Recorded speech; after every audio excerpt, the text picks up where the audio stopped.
Party people in the place to be. Live from 58 Dream Street. We're James of the Games. Welcome back. We're going into episode 7 of our Ultima 6, the False Prophet Let's Play. Waffle Syrup in the house. Glad to have you, as always. Hope Sunday's treating you well. Yeah, so I've been standing during my Ultima 6 streams just for the sake of not sitting so much, but today I'm gonna sit. Oh. the move out and then the move in and the unpack and the buy new furniture and the assemble the new furniture because you bought it at IKEA process doesn't leave one wanting to just stand for several hours. I've traded yoga for much less ergonomic forms of exercise lately. All right, so we're diving back in, heading back to Britannia. So let me just fire up the old GOG Galaxy and we'll launch the game without any further ado. Launching. Very good. I think I'm going to go with playing Ultima 6 instead of inspecting the game DOS settings. And there we go.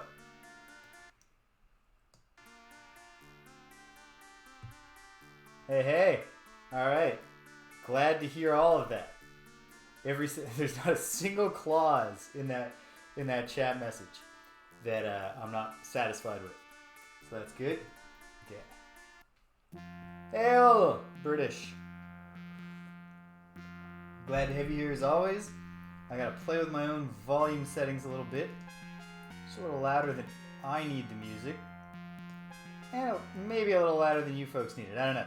Let me know if I can do anything to improve the volume experience. David! Glad to have you, buddy. Hope your weekend is going well. Alright. We're journeying onwards with no further ado. Alright. Everything loads. Here we are. We're on, I can verify, a road on the northwestern part of the main continent. We're facing east. It's almost time to camp down for the night. Who's on the team right now? We have the much less useful than in Ultima 5 and 4, for that matter, I assume. I was a druid when I played Ultima 4. And we got good old Gwenno back in the team. For now, at least. Thanks, British. And we're gonna get down to business here. So when we last left our heroes, they had a bunch on the go. We met a widow whose husband, who she can only remember as a rogue, if I'm remembering exactly what she said about him, but she loved him, left her a locket with a treasure map in it, but it was stolen by travelers, not gypsies, and if we can retrieve it for her, she doesn't care about the treasure. She cares about the memento of her loved one. Go figure. On top of that, yes, we finally sent Blaine home. We got over his passive-aggressive suggestion that the reason we didn't want him on the team was because he was a traveler. And then, of course, immediately after, you go through the, like, it's not going to work on me this time, bud. He's just like, all right, well, let me know if you want to travel together again. So I don't think that he was being altogether sincere when he claimed to us that he believed we were kicking him off for being a traveler, that he thought we were racist. Okay, so we're in Iolo's area. Can we camp down here? Not enough room. What about here? Not enough room. What if we stood here? No. I guess the team needs free spots for making a camp. Oh, good. Shimino hears something. And I can see something. Oh, it's just wisps. Hopefully all wisps are friendly. And not just the one we met. They're not messing with me. They haven't possessed all of us. So they're just way better than wisps in Ultima 5. What about this little clearing? Can we sleep here? Not while foes are near. I think it's counting the wisps as foes even though they're not attacking us. Alright, well, it's going to be a long night for the team. So they try to find an adequate resting spot. So the nice thing is that two of the things we got going on right now, both this little side quest, trying to track down the stolen treasure locket, and the quest chain to get the Rune of Sacrifice, both require us to go in this direction because it sounds very likely that our prostitute friends are the ones who stole the locket, and they are, of course, more stationary, at least so far, than the other travelers we've met on the road betwixt Pause and Trinsic, if I'm remembering correctly, or alternately between Britain and Pause, but on that road, on the southern road. And then likewise, my next step in the get the Rune of Sacrifice quest, just remembered I want my numpad so I can move in all 8 possible directions. The next step is I need to get a log turned into boards at a mill. And that, as it turns out, is probably something I can do in, I think it was Pause. It's either Pause or Trinsic, because, and I'll verify this. Because I write down everyone's occupation when I'm recording their information, I was able to find that I have met a miller. Presumably, unless he's like unless he's running a grain mill.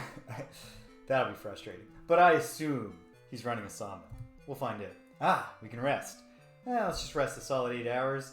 And who is in good guarding shape? Oh, heck. Virtue of Sacrifice. I'll do it. Alright, enough food for the whole team. Everyone goes to sleep except the Avatar, who just kind of jogs in place all night, gets some cardio in. Everybody healed up, except, of course, the Avatar. That's actually really, really general good health advice. If you just stay up all night every night, you are not going to recuperate from your pre-sleep activities. Okay, heading south. You know what? This wouldn't be a bad moment to remember that I want to open up my paratexts so that I have them if I need to look at them. And in fact, while doing that, why wouldn't I throw a glance to the map itself and just make sure that I'm on the right track here. Okay. Got my 4 documents, 4 PDFs open. All opening except for the map, oddly, at bizarrely intense zoom. Okay, so where am I?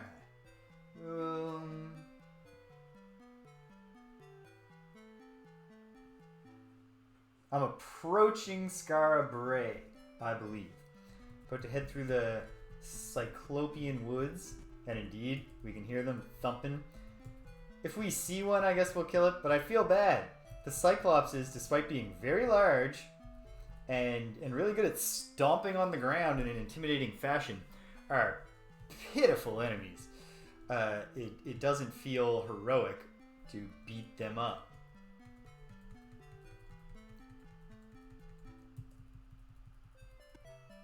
Particularly the one that I met who was glitch locked, who just took no actions while we killed him. That wasn't great. Although, you know, maybe he had a grievous wound or something. Oh, another fight between... This is the second time I've come across a band of possibly brigands, but who knows, just getting murdered by mongbats, who then, when I get there, turn out to not be very tough. Of course, with our... Okay, there it is. Well, we're too late to save the day, but we're not too late to avenge the people who just died. I want to make sure that the Avatar has a weapon and not a spellbook in his hand. He does. Very good. Boom, babo, boom. And it's on. Barely wounded. Yeah, virtue of revenge, David. We're being flexible with the virtues today. Boom. Nice light little shot. You know what? Another thing we can do on this trip is we can buy Iolo some ammunition. Pitiful spear throw by... Is the Mongbat throwing spears? I don't know. But here we go. Yeah. Missed the Mongbat. That's alright. Shauna's got her boomerang ready. Not ready to hit anybody with, but ready to throw. There we go. Gwenno has a lot of experience with unlimited ammunition ranged weapons. Magic axe, boomerang. It's all a very similar principle. Watched Bart versus Australia, classic Simpsons episode last night. There's a great boomerang gag in that, where the Australians trying to prevent the Simpsons from escaping the American embassy in Australia. One of them throws a boomerang, and it shaves off a bit of a... Oh, I'm drinking some tea, David. Specifically, hold on. I was in such a rush, I didn't even... Let me taste it and find out what it is. Chocolate chai. So, my buddy Phil actually runs an independent tea shop. He's what they call, I'm told, a tea master. And... Although, actually, no, what I'm specifically told, and this is what Phil has told me, or told the world through a public Facebook post, he sees a lot of people who call themselves tea masters who haven't actually done the training. And by the way, like real tea masters, I've never heard a real tea master insist on being called a tea master. So Phil is a tea master, but he wouldn't tell you that. But he will call out other fake tea masters. I don't know. Anyway, he is a tea master. He runs a local tea shop called the World Tea House. So for any local viewers, of which I know there's at least one right now, you're looking for great teas, World Tea House on Argyle. And yeah, so this chocolate chai, black tea. I'm not sure if it's a pu'er or just standard black tea. I could look at it. And it's got cocoa nibs and some other things and chili flakes. So it's a spicy, even though there's no, like, chili is not in the title. It's just called chocolate chai. But, actually, now that I say that, oh man, another person got killed while we're here saving them. That's sad. I guess I shouldn't say, not while we're here saving them. While we're here avenging them, they're still getting killed. They're still in the process of dying. And we're already working on revenge.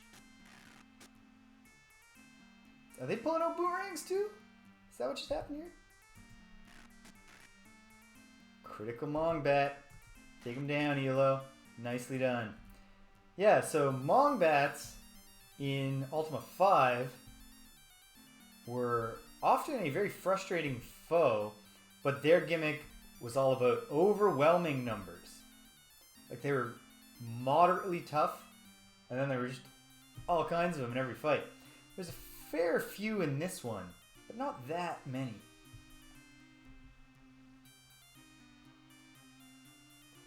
Not that many compared to Ultima 5, and they aren't tough. They have not correspondingly become tougher.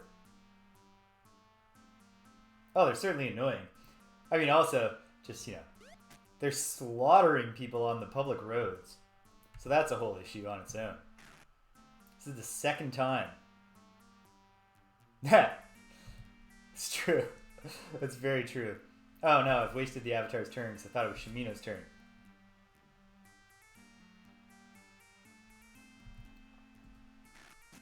Yeah, it just seems like, because obviously the Mongbats are supposed to, the bat part is supposed to be part of their whole gimmick. Like, that's why they were underworld only in Ultima 5, and then also they have bat wings, and then they come in swarms like bats.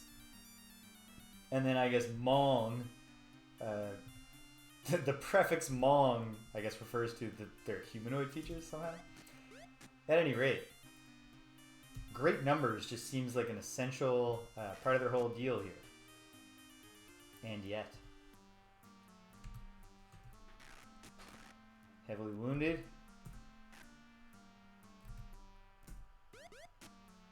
Man, Shimino is not on his game, accuracy-wise, today.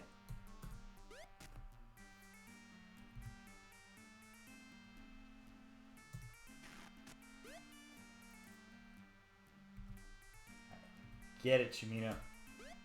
Nope. Maybe John can pick up some slack here. It's critical. Ah, just a grazing blow. Oh, this one's fleeing. Probably not going to catch him with Shimino. Perhaps Iolo should start moving over there to from the important heroic task of shooting the fleeing foe in the back. in real life, you win a fight, the people you're fighting give up and retreat while begging you not to kill them. But in many RPGs, it just doesn't. If they're not killed, you didn't really win. It's all about getting the taste of your opponent's blood on your sword.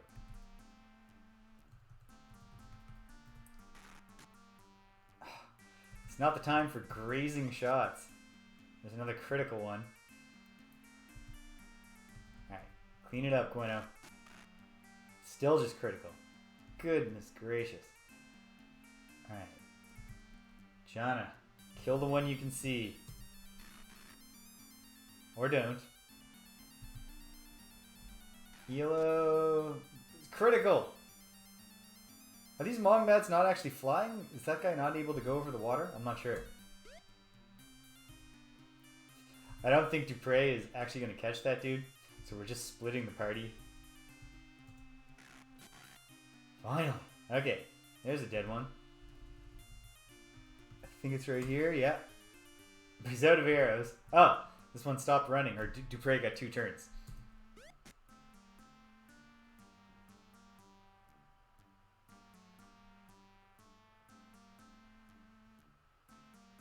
Oh, the Gloomhaven? Forgotten Circles? Yeah, that's a... Well, one thing that's nice, actually, for us with Gloomhaven, my total group, and thank you, by the way, I'm glad you enjoyed the show, between the 4 who I started with, and then now Robert is cycled out, and Lauren is largely in, because Robert's son has been born, and Robert's the kind of guy who laser-like focused on a task where feels a lot of weight of responsibility. So Rich lives on the same street as Robert and has not interacted with him besides waving through a window since October when the son was born. So, but the 4 of us with Robert and the 4 of us now with Lauren, in total, while having played Gloomhaven since like most weeks, at least once a week, and sometimes twice a week since early in the pandemic, like May of 2020 in the pandemic, we've played maybe 10 times in person. That's actually what led to me streaming anything at all.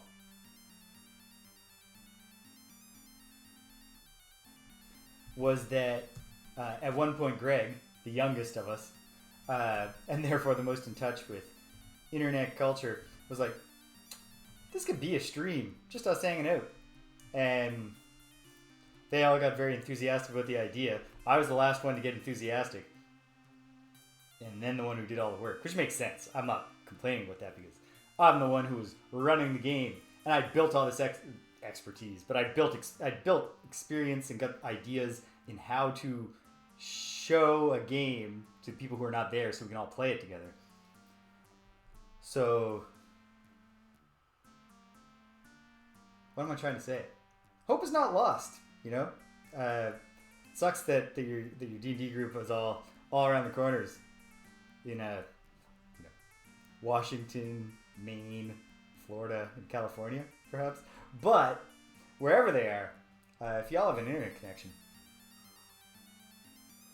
and one of you is willing to do a ton of work, you have a good experience. Yeah, it's not the same, but especially when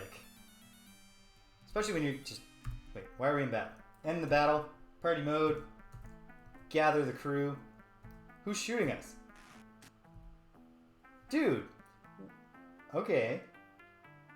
This 1. Interpretation. Difficult actions. Good ideas or plans. Per 1 hour session. Combat.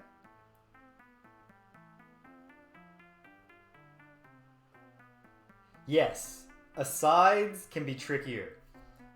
Especially... You know what? I did manage one thing. I was running a Cthulhu game with my friends, and what I managed to pull off... I guess we gotta kill this guy who we just tried to help. No, okay. Yeah. What the hell, man? Hey, no hard feelings, but you're gonna die now. I managed a Cthulhu game once where in one session. Yeah, British. I really like that. I will say that I don't understand what number 4 is. It just says 4 per 1 hour session. That's excellent. Man, I gotta look into this anima. Like, I play D&D a fair bit just because, you know, like everybody knows D&D. But I don't necessarily love it. Except for, like, just enjoying playing role-playing games with my friends anyway. So I gotta look into more alternate ones.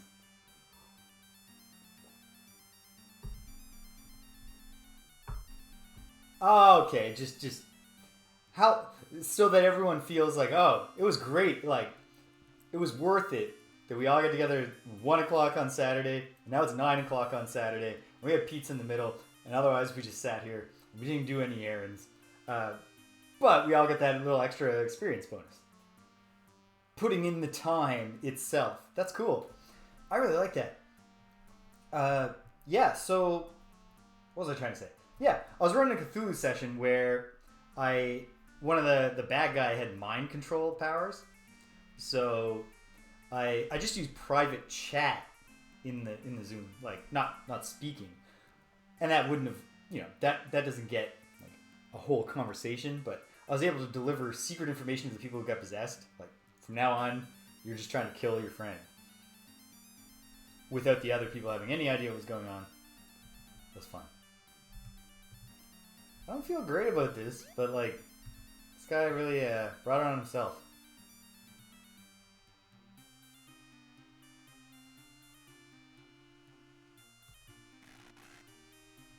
Yeah, absolutely.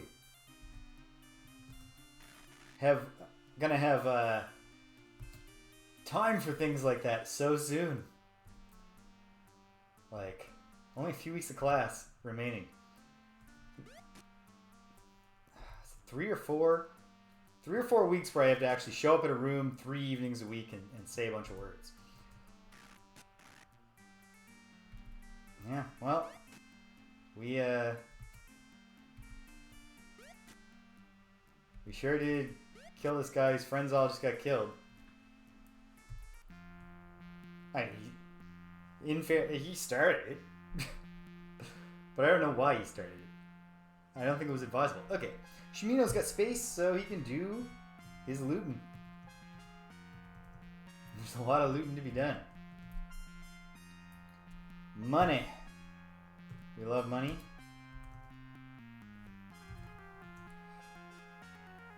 Loot the dead dude. And hey, he's got stuff.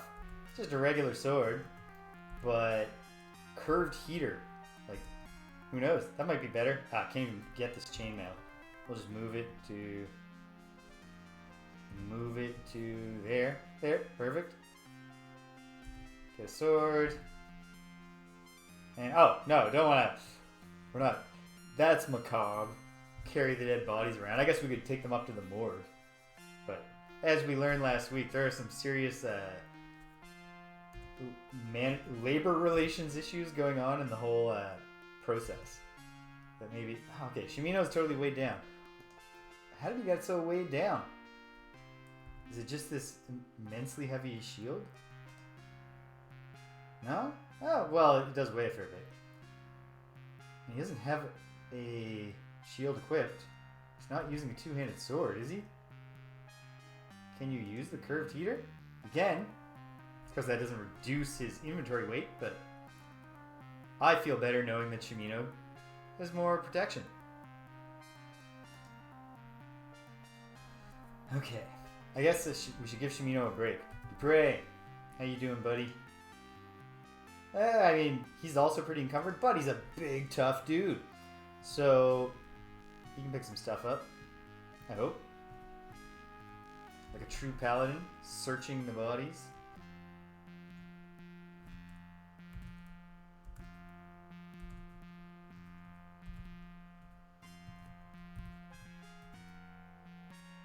Leather helm, and that's it. I mean, we might as well take what we find for now. Spear, spear, spear, spear. Oh, okay. We want the coins. We don't care about the rest. Chainmail. Curved heater. I think we will get the curve. Oh, okay. Now, Dupre is encumbered. Curved heater. 30 gold coins and 53 gold coins. Wherever this person was, I don't know, were they holding money for somebody else? Did they have a debt to pay back? Yeah, like, the Mortician's such a jerk, and like, they obviously have a backlog that they're dealing with, so I think we're just gonna leave this to the road maintenance folks.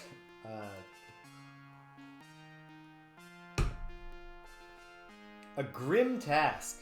You know, like, I feel bad enough for the people who have to like collect roadkill in our world, where roadkill is like a porcupine or something wandered in the road and got run over. A bunch of thieves ran into a bunch of mongbats. Some third party came along and finished them all off. Sorry, like, it's gonna be a long day today. Hey, bolts! Frey can't even pick up money anymore. He's so weighed down. There are worse things to happen to you in life. What? Then you get just, you know, too much money. Can't carry it all. We'll probably be okay.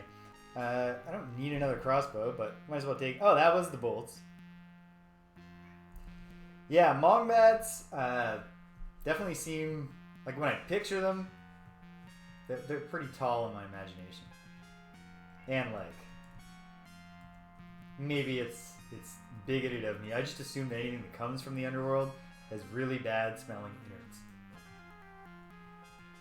And I could be wrong about that. I mean, frankly, it wouldn't be entirely out of the ordinary as the world building of Ultima gets richer and richer for some NPC dialogue to establish that. You know, maybe we get to the Lyceum and there's like a monster researcher and they'll actually tell us. You know, you can learn a lot about the different things you kill by smelling their innards. A sweet smell. And so on. I think I have a cat scritching to get in here. Maybe not. Okay, now she could push her way in. Okay. Back along the road. So, all right, people are getting weighed down. The Avatar is pretty close to encumbered.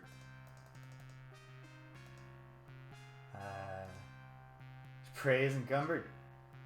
Shimino, pretty much encumbered. Iolo, and then the ladies have a little bit of space. So we gotta sell more stuff, and Britain isn't really the best place for selling stuff, but we'll try while we stop there, because we also gotta get some ammunition.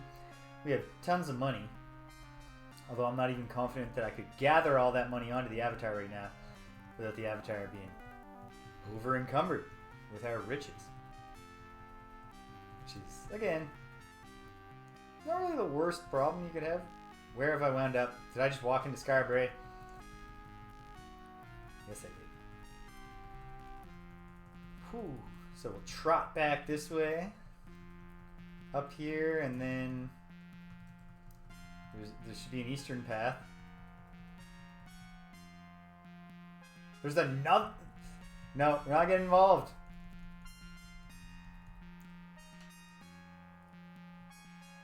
Yeah. You know what? Screw a path.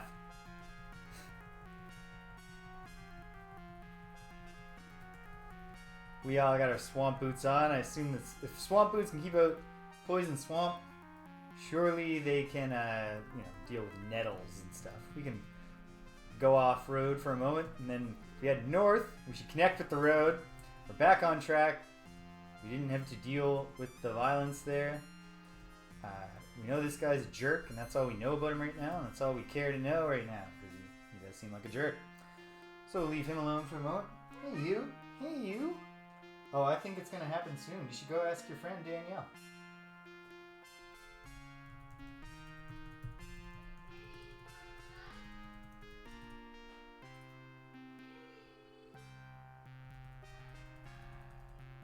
Shake the bag. Come on, have just need a little urging. Go on, go have lunch.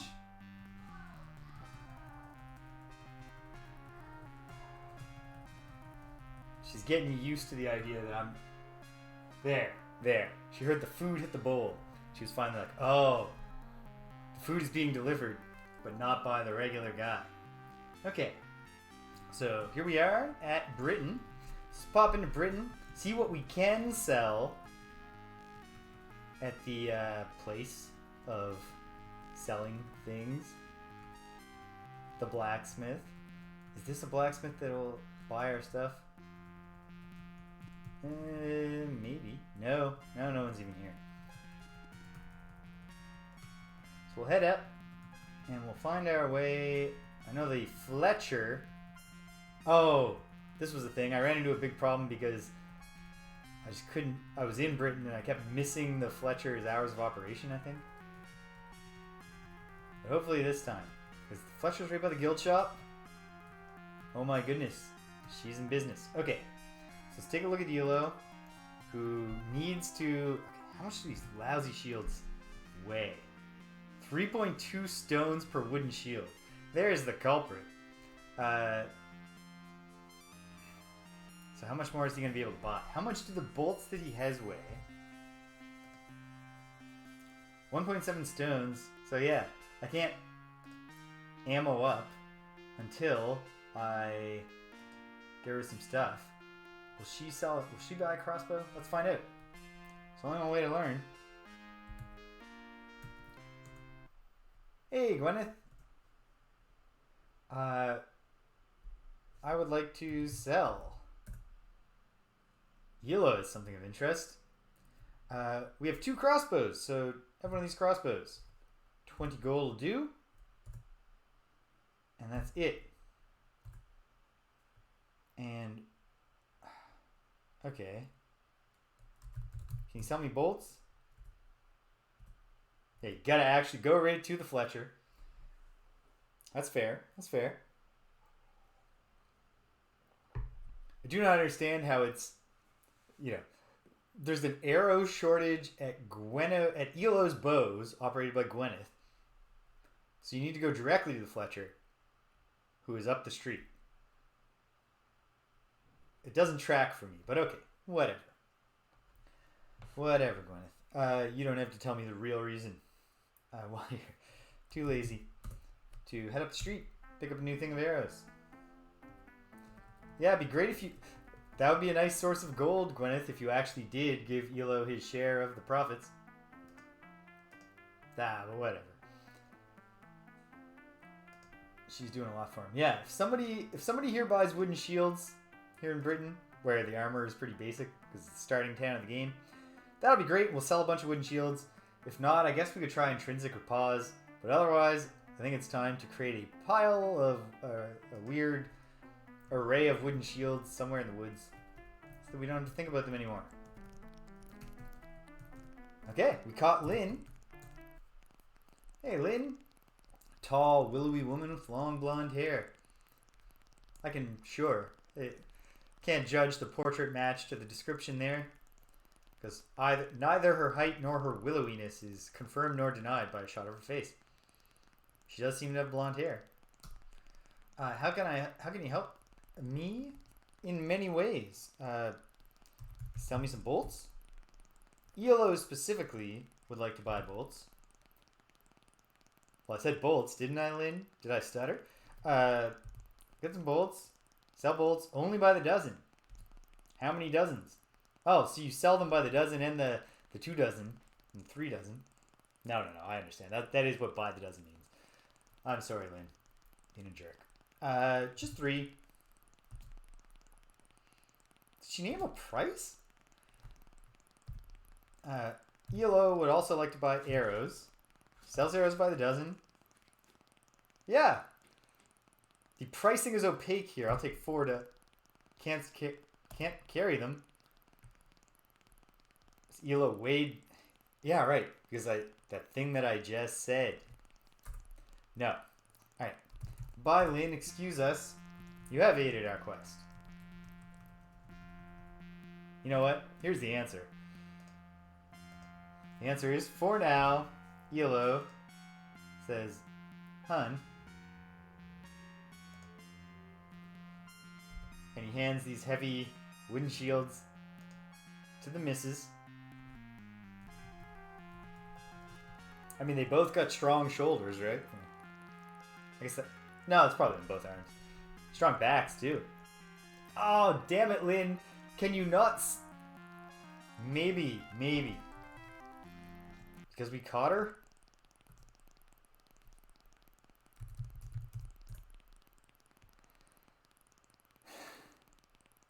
Lynn.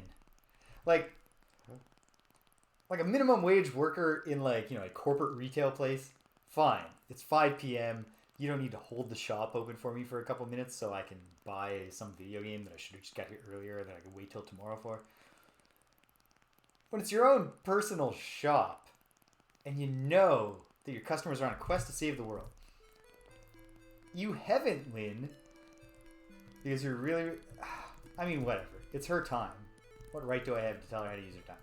So obviously, we're also just not going to be able to probably do the other thing right now. Find someone to buy these damn wooden shields that probably sell for like $2. So, we'll come back. Probably just the bolts will suffice. As far as, you know, for whatever shooting of people we need to do here. What time is it? 2:52 p.m. Okay, wait.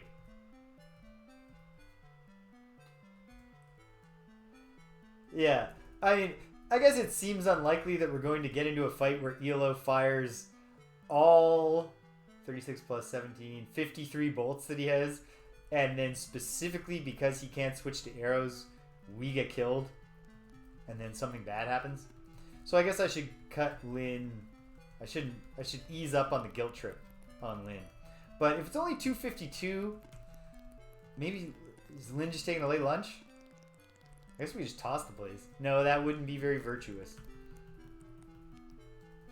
But I'll mill about here for a little bit, walk around the shop. Hopefully, if she is taking lunch, she only takes a, you know, standard hour lunch. Oh. Okay. Okay, maybe we can unload some wooden shields. Hey, it's the Avatar. Hello again. Hey, Max. Interesting that his name is Max. When, if we're going to write his dialogue like an Italian stereotype, why not, you know, name him Luigi or Francesco or something?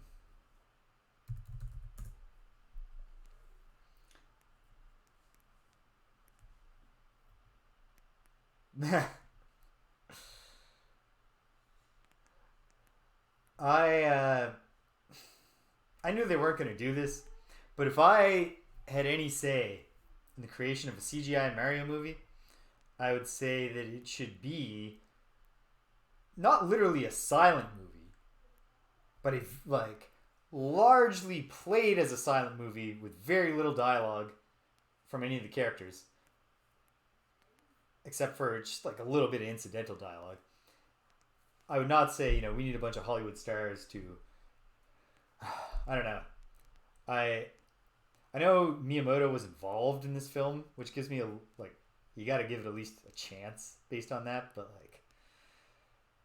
That reveal trailer, where like, we got a whole lot of celebrities to voice the familiar Mario characters, did not make me think like, yeah, this is gonna be good. It made me think like, you know, Mario is going to make stupid pop culture references throughout the whole friggin' movie. Which is not what I'm into. Nah. Which one of these? None of them. I was hoping, Max, that you would buy wooden shields. I did change my mind. Arrivederci, buddy. Okay. Is Lynn back from break? Yes. Alright. Okay. Alright. Hello again. Lynn, we would like to buy some arrows. This time, Iolo would like them. And yes, I said arrows.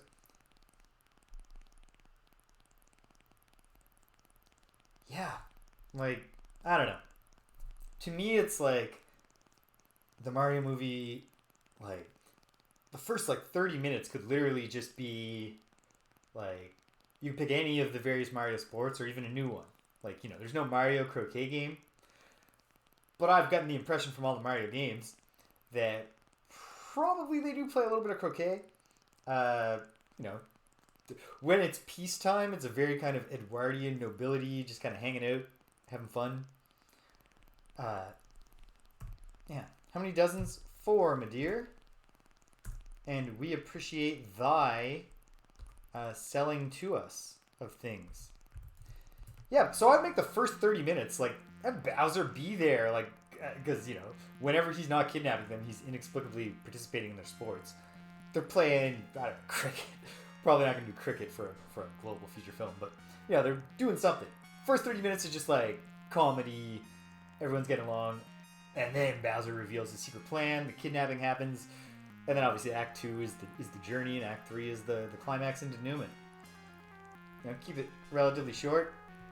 And lots of slapstick, lots of action, lots of visual gags, lots of visual wonder. That's how I do it. I do not think the dialogue seems like it should be at all a significant part of a Mario movie.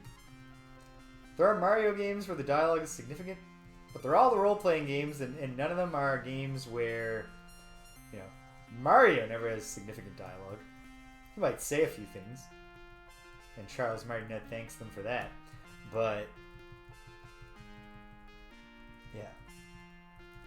Like, none of the good long... Paper Mario, the Origami King, or any of the Paper Mario games, or any of the Mario Luigi games, filled with great dialogue. None of it spoken by any of the major characters. But, wait a minute. Have I done it again? Yes, I have. I've left Britain and started on the road to Skara Brae, instead of the road to Pause, Trinsic, etc. Hopefully we don't get them. Super Mario RPG Legend of the Seven Stars had the right idea. If Mario needs to convey a lot of information, he should mime it. Man, that's a good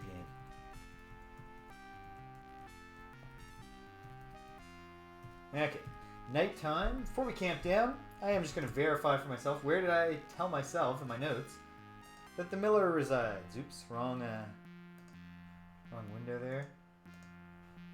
Shouldn't have 2 Chrome windows open. Anyway, here we are. Okay, searching. It's a wonderful game. I mean, lots of the Mario RPGs are good, but like, obviously, Mario RPG, Legend of the Seven Stars, Paper Mario Thousand Year Door, very, very, you know, obviously, you'll get a lot of people tell you that's the best one. And this might be a controversial opinion to some, I thought Paper Mario the Origami King was the best one since Mario RPG Legend of 7 Stars. I know some people are like, it's not even really an RPG. It's not a deep RPG. But I felt like it was an RPG. It was an RPG enough for me. And it was just a wonderful game. Grayson Fairflath. The Miller in Pause. Okay. So we gotta go on the way to Pause, and then on the road to Trinsic, we'll meet the rest of the travelers. And we'll see what we can do. So for now, let's rest. Sun's just setting, so 9 hours. And, it's not gentlemanly, but I'm going to assign Jana to do it because she has the most health. She stands guard. We got food for the whole squad, which is great. Iolo plays a tune for us. We all rest. We're healed, but we wake up in the wee hours. Well, we'll get to watch the sunrise on the way to Pause. So that'll be nice. Getting the sunrise every day right now. Because we have, in our new place, fancy A-frame window in the bedroom. Have not figured out yet how to do a proper curtain setup to cover an entire A-frame window without like looking hideous and stupid. And so that window's just there. Like, we can cover most of it. We at least have privacy, but we are not shutting out the sunlight. So, right as soon as that sun's rising, it's making its presence known in my eyes.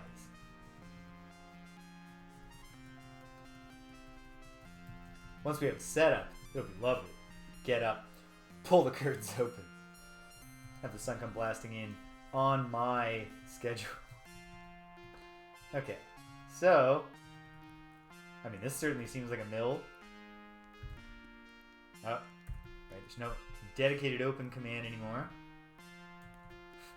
Is this Grayson? It's Grayson. Alright, so if Grayson is a running a sawmill, then we're there and he can help us. If he's running a grain mill, then we have more searching to do. We'll give him some time to wake up. Might as well look around, see what's up. Nothing much. Was there a... Nah. Didn't have anything, anything else much. Oh, you know, Mandrake is here, and I know that bards love talking about shipwrecks, and I have multiple shipwrecks to investigate. Mandrake probably travels, so he might not be here. Well, hopefully Grayson just gets out of bed.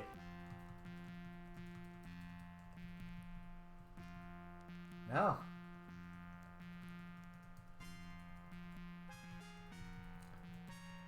It's just, oh, he doesn't even have a bedroom window we can watch him from. That's why he's sleeping in so late. He doesn't even know the sun's up.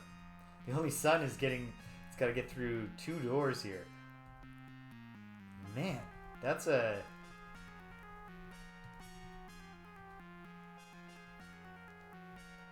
You know what? I'm going to look at this and tell me it's flour. Alright. Well, that's enough to confirm that Grayson is not running a sawmill. Drag.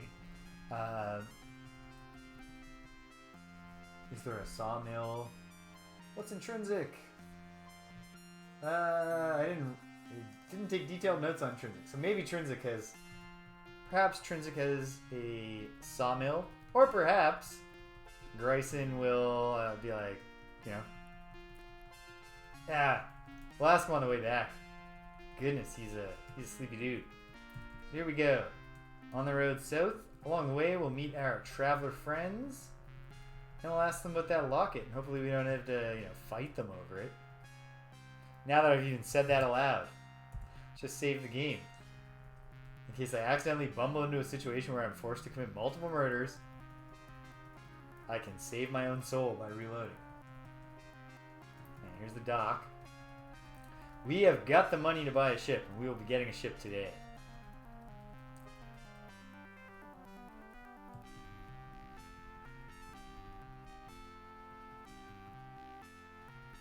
In, of course.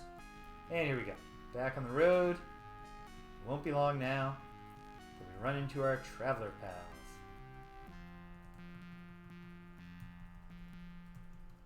Or will it be long? I don't know.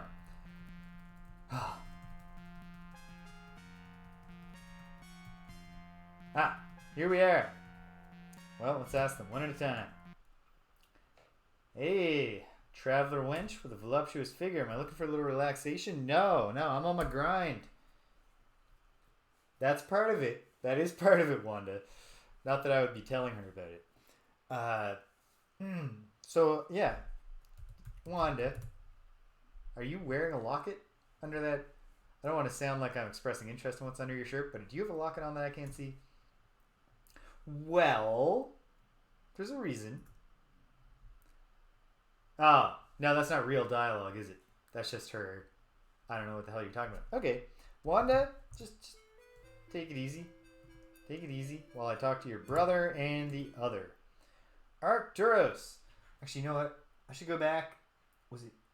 Where would I take that note? Oh, I would have taken it for Empathabi. Selena Mored. Yeah. Stole my travelers. So I think it's one of these ones. Because I believe she told me that it was stole my travelers in this region. It's looking bemused. Well, oh, and I should ask these folks for advice while I'm here. Now that I know that I can ask travelers for advice. But first, let's, I don't know.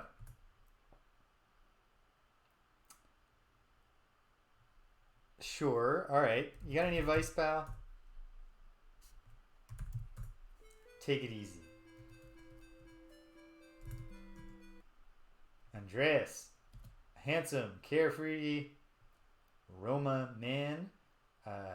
Yeah, I'm back for more of your Roma hospitality. I mean, I guess you can use the words that you want, but just trying to guard myself. I have been accused, Andreas, of anti-traveler bigotry. I wasn't accused in good faith or anything. Don't get me wrong, but I have been accused. Okay. While I'm here, Andreas, stolen any lockets for your sister? Ah, here we go. No, once again. All right. What about Selena? Do you know her? No, you don't. Do you have any advice for me? You don't. Okay. Go back to Wanda, but you know what? I get the feeling that Wanda doesn't have any advice for me either. No.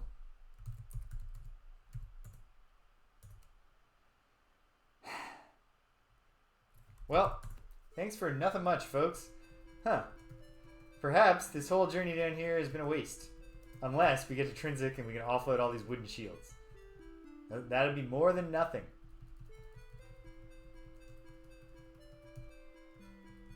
Oh, do you hear something, Shamina?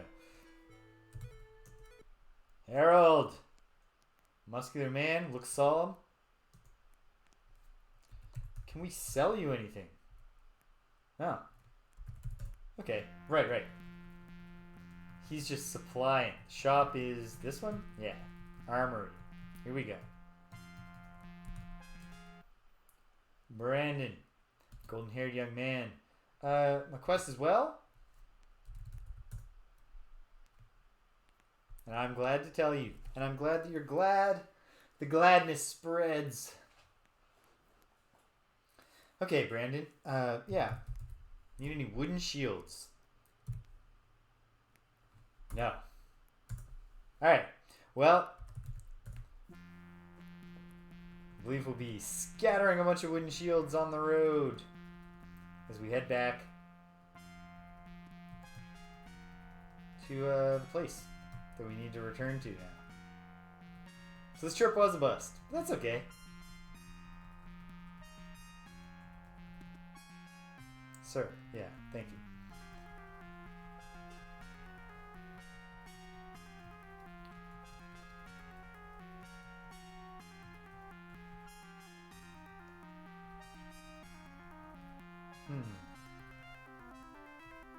Yeah. Okay, well, I'll just have to ask other travelers that I meet about lockets. Not Blaine. Because Blaine gets the feeling that I'm interrogating him about a potential theft. He's gonna make some insinuations and it's gonna be awkward. We're trotting back to the north. And yeah, this is enough of a long shot to... Oh wait, I should have talked to other people in Trinsic see if there's a mill. I doubt there is. Seems like a mill would be in U. Or perhaps in Minnock. The Tinkers might be operating a mill somewhere. We can deal with those. We can check both those options out. But, yeah, where's Grayson's place? Just up here to the north, right? Yeah, here it is. Okay. Are you up and at him, Grayson? Any chance?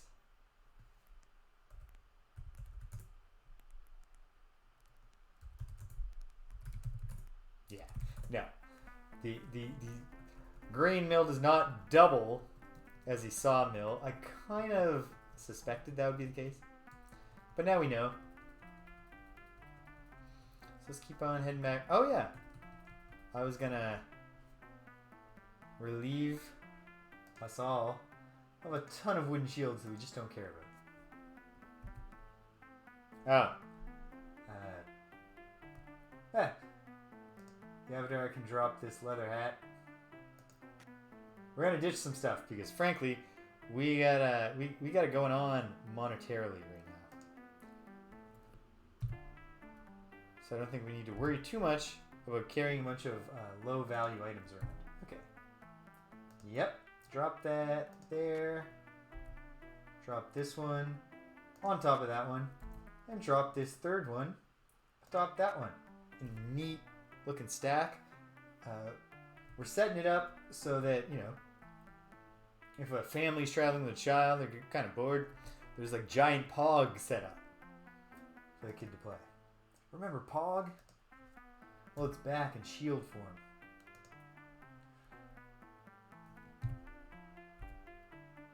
Jana. No. We gotta. Ha! Good shot, Jana. But here, we'll just set this one down.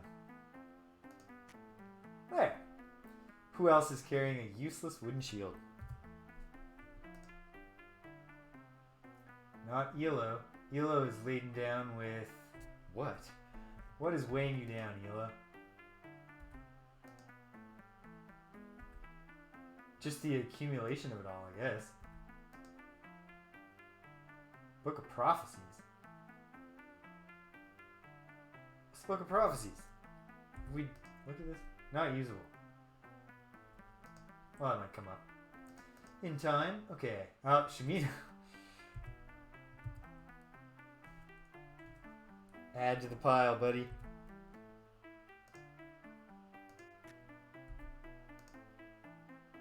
We are over the experience of carrying all this junk around. Oh, this halberd is also a thing. I guess that's ultimately for Dupre. If anyone's ever going to use it. Can Dupre carry it right now? 8.2 stones? I don't know. I don't know. How you doing, Dupre? Yeah. It's not going to be easy. Oh, does he have one of his own? No, I'm still... oh. Back to party mode. Dupre... Dupre also loaded down wooden shields. And also this chainmail, but I bet we can sell that on the way back through you, so I guess I'll hang on to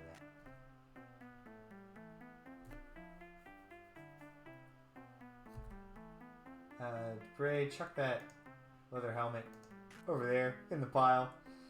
And great. So, Dupre is still pretty laden down, but he's going to hand some of this armor he's carrying off to Jana so that Shimino can hand the halberd that I don't think Dupre is going to be able to use yet, but we're going to try. To Dupre. We'll look at Dupre for a second. So what's the score here? 20 points of damage for a two-handed sword, 30 for the halberd.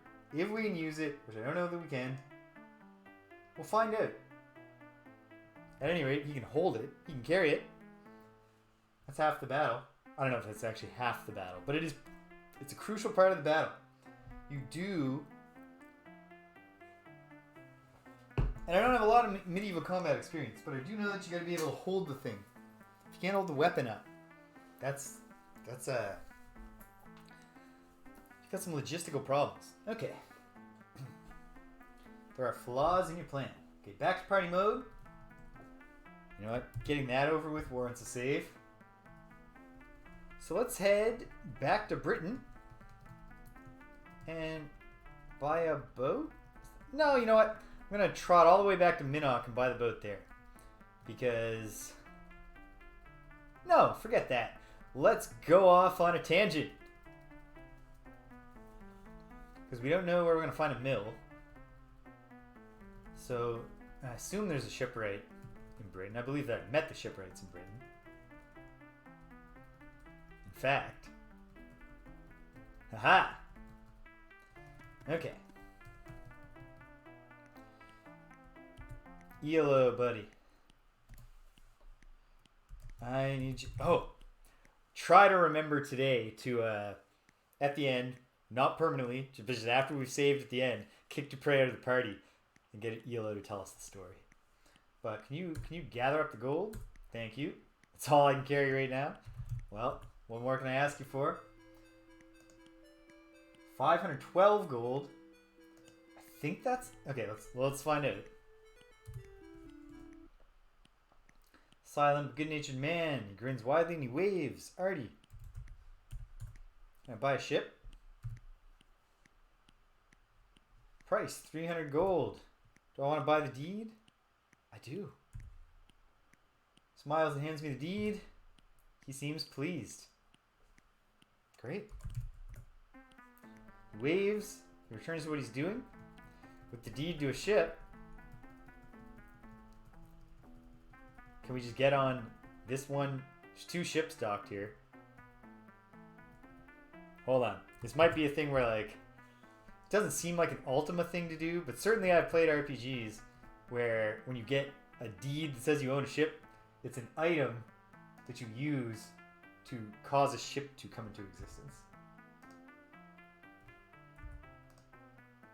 Not usable. Okay.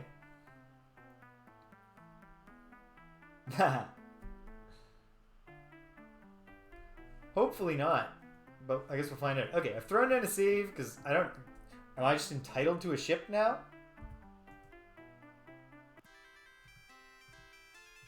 Apparently. As far as I can tell. If I have just done something, experienced players, that... Okay, that's how it works. Great. I want to make sure, you know, I'm not going to sail around, do a whole bunch of stuff. I come back to Britain and the guards arrest me and... It's like a King's Quest. Progress locked. No, I didn't love Serpent. I didn't. I have a deed. I have a deed that can prove that I guess I own this ship. I don't know how the deed proves that because I haven't read the deed. I haven't paid close attention to the text of the deed. But alright, here we are, heading to sea. Are the lighthouses still in operation? I don't know. But what surely still is in operation are all the various towns we can sail to. So why don't we'll head down the coast for now, see if we do spot a lighthouse. Seems like lighthouses would be tricky, actually, for the scale that this game is being shown at. But we'll find out. Because it'd be right around here. Oop, not here. Where have I gone? What have I done? I'm lost already. That's why we'll just cheat with the gem if we need to. Absolutely devastating the guild shop economy.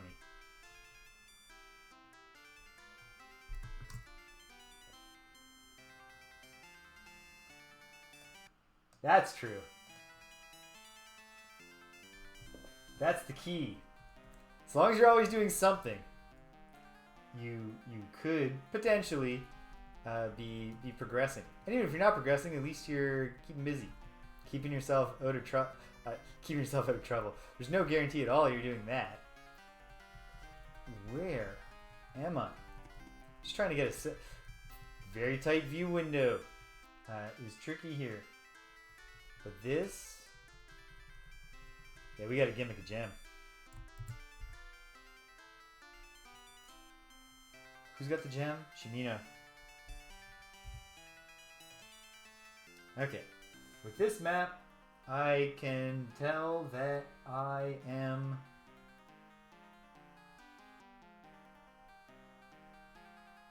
No, I can't.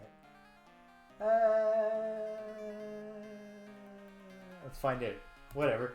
I mean, there's a large mass. There's a large land mass right there. So let's just go find it. Restoring the game. Saving on a ship actually seems like a really risky move. Just based on the not even on a ship glitch that I ran into. Where in the middle of a land-based combat, it just decided I was on a ship. And would tell me that every action I was trying to perform could not be performed on a ship. Okay.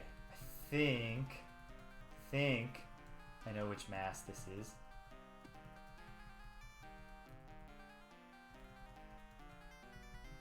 And we gotta camp down for the night. Can you weigh anchor just here? Yes.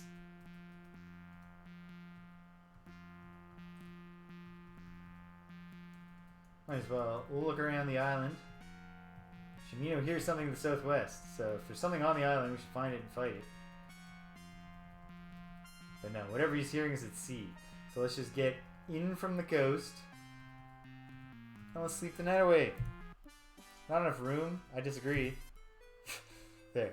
Take a quick step to your right. Now there's enough room. Very good. Sleep the night away. Iolo, buddy. You're up. No food. Oof. That's problematic.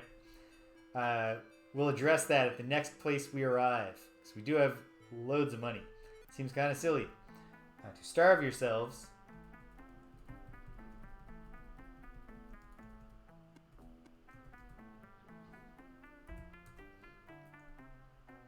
Okay. We're all on the ship. I guess I should just I should stick to the coastline. Which is not at all what I'm doing at the moment. Okay, I think that's that. So, alright. If I head to the west and I hit the coast and I'm by pause, then I know where I am.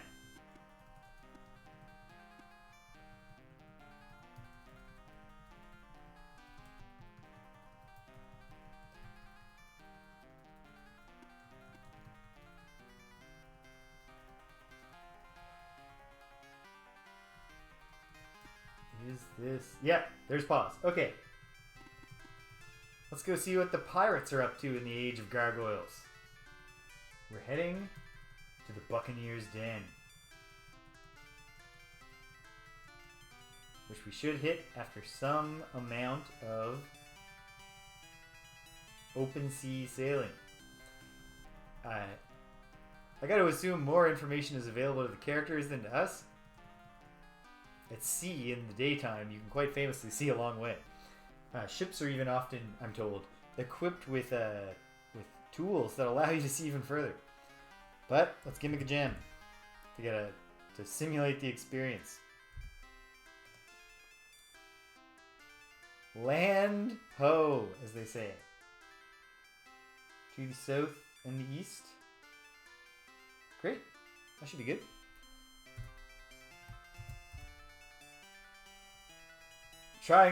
Otherwise, I'm trying not to use save game exploits here, but I'm quite willing to do it for gems, at least at this moment where there's... I might be getting to the point where I can just buy the gems I need.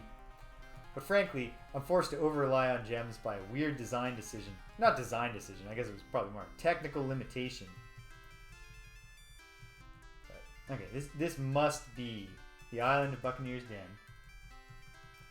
But I bet the dock is going to be all the way around on the east coast.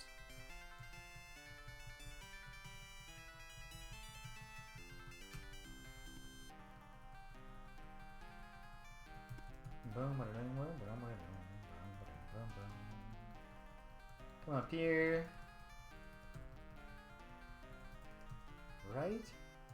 Right? Come on. You gotta... Yes, okay. Buccaneer's Den needs to have docks. I understand there's... It's not even a secret. It's not the pirate's secret hideout. It's on the map. It's called Buccaneer's Den. Oh, they have cannonades. They, play for keeps. They're not going to jail.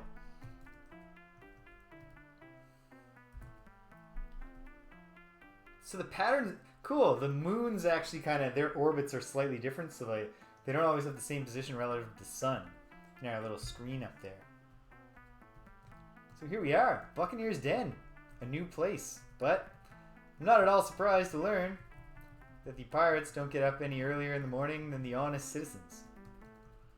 So we got a little pressing buttons to wait for time to pass to do. I need to zip to the bathroom for a moment, so pardon me. Brief intermission. Be right back, folks.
And we're back! Alright. Pardon the interruption. Here we are. Buccaneer's Den. A little bit of time to kill before the place comes to life. Oh, wait. Now, obviously, we don't necessarily need the merchant services here. But you never know when a merchant might have good dialogue. So let's find out. Whew! Strong, sinewy woman with a hard look about her. Yes! Yep. The portrait captures that beautifully. That one looks strong, and hard, and sinewy. And fierce, for that matter. And intimidating. Oh! But not anymore. There. Appearances can be deceiving. She's friendly. She's tough. Of course she is. She's a shipwright for the pirate town. Does she have a magic lock on the back door? Seems like overkill. When you have just a basic wooden front door. Hey, here's what it is. Who are you? What's your name, dear? Fentrissa. Yeah, I am going to follow up with you about that name because it's unusual. Gotta just create a whole new page on my spreadsheet for the Buccaneer's Den. There we go. All right. Happy shopping, waffle syrup. I hope that you get all the products that you're hoping for. Hope they're all on the shelves. So this game of all games, much more than Ultima 4 or 5, makes you feel very silly every time you ask. Let's follow up a better interesting name before we ask her job, and she looks at it. What the fuck do you think I do? I live in the shipwright building. A strong name, strong as the sea. It is a strong name. What do you think about the sea, Fentrissa? Beautiful thing, but a jealous man he is. Ah, so the sea's a man and the ships are ladies. Jealous of what? Many call her a female. If you ask me, men are much more unpredictable. Aha! Well, I don't need to pry into your personal life to find out how you earn that opinion, how you develop that opinion, but I mean, it's fair. I mean, to be honest, Fentrissa, my opinion is that probably if we could find out how unpredictable or how anything, any trait, all the people in the world are and line them up, we would not have a sorted list with the women on one end of the spectrum and men on the other. But that's okay. I'm not critiquing you for gender or something. I mean, I guess I am. Yeah. Men can be unpredictable for sure. There's so many shipwrecks that I know about, but I'm supposed to ask bards about them, not just people who know about the sea. What do you do here? Of course you do. All right. Cool. It's good to know you. If I need a ship, although how would I have even got here? If I did need a ship, I'll come let you know. Bar's not open, but someone's hanging out. You see a shifty-eyed character. Yep. His eyes are in the process of shifting in this portrait. He's got a cane. He's got a slight limp. Takes you a measure. Looking you over from head to toe. What do you want? I want to know your name, sir. Who wants to know? Should I give him my title or my name? No, we're not fancy folk. It's the Buccaneer's Den. My name is James. Fine, James. If that's what your name really is, you can call me Homer. Alright.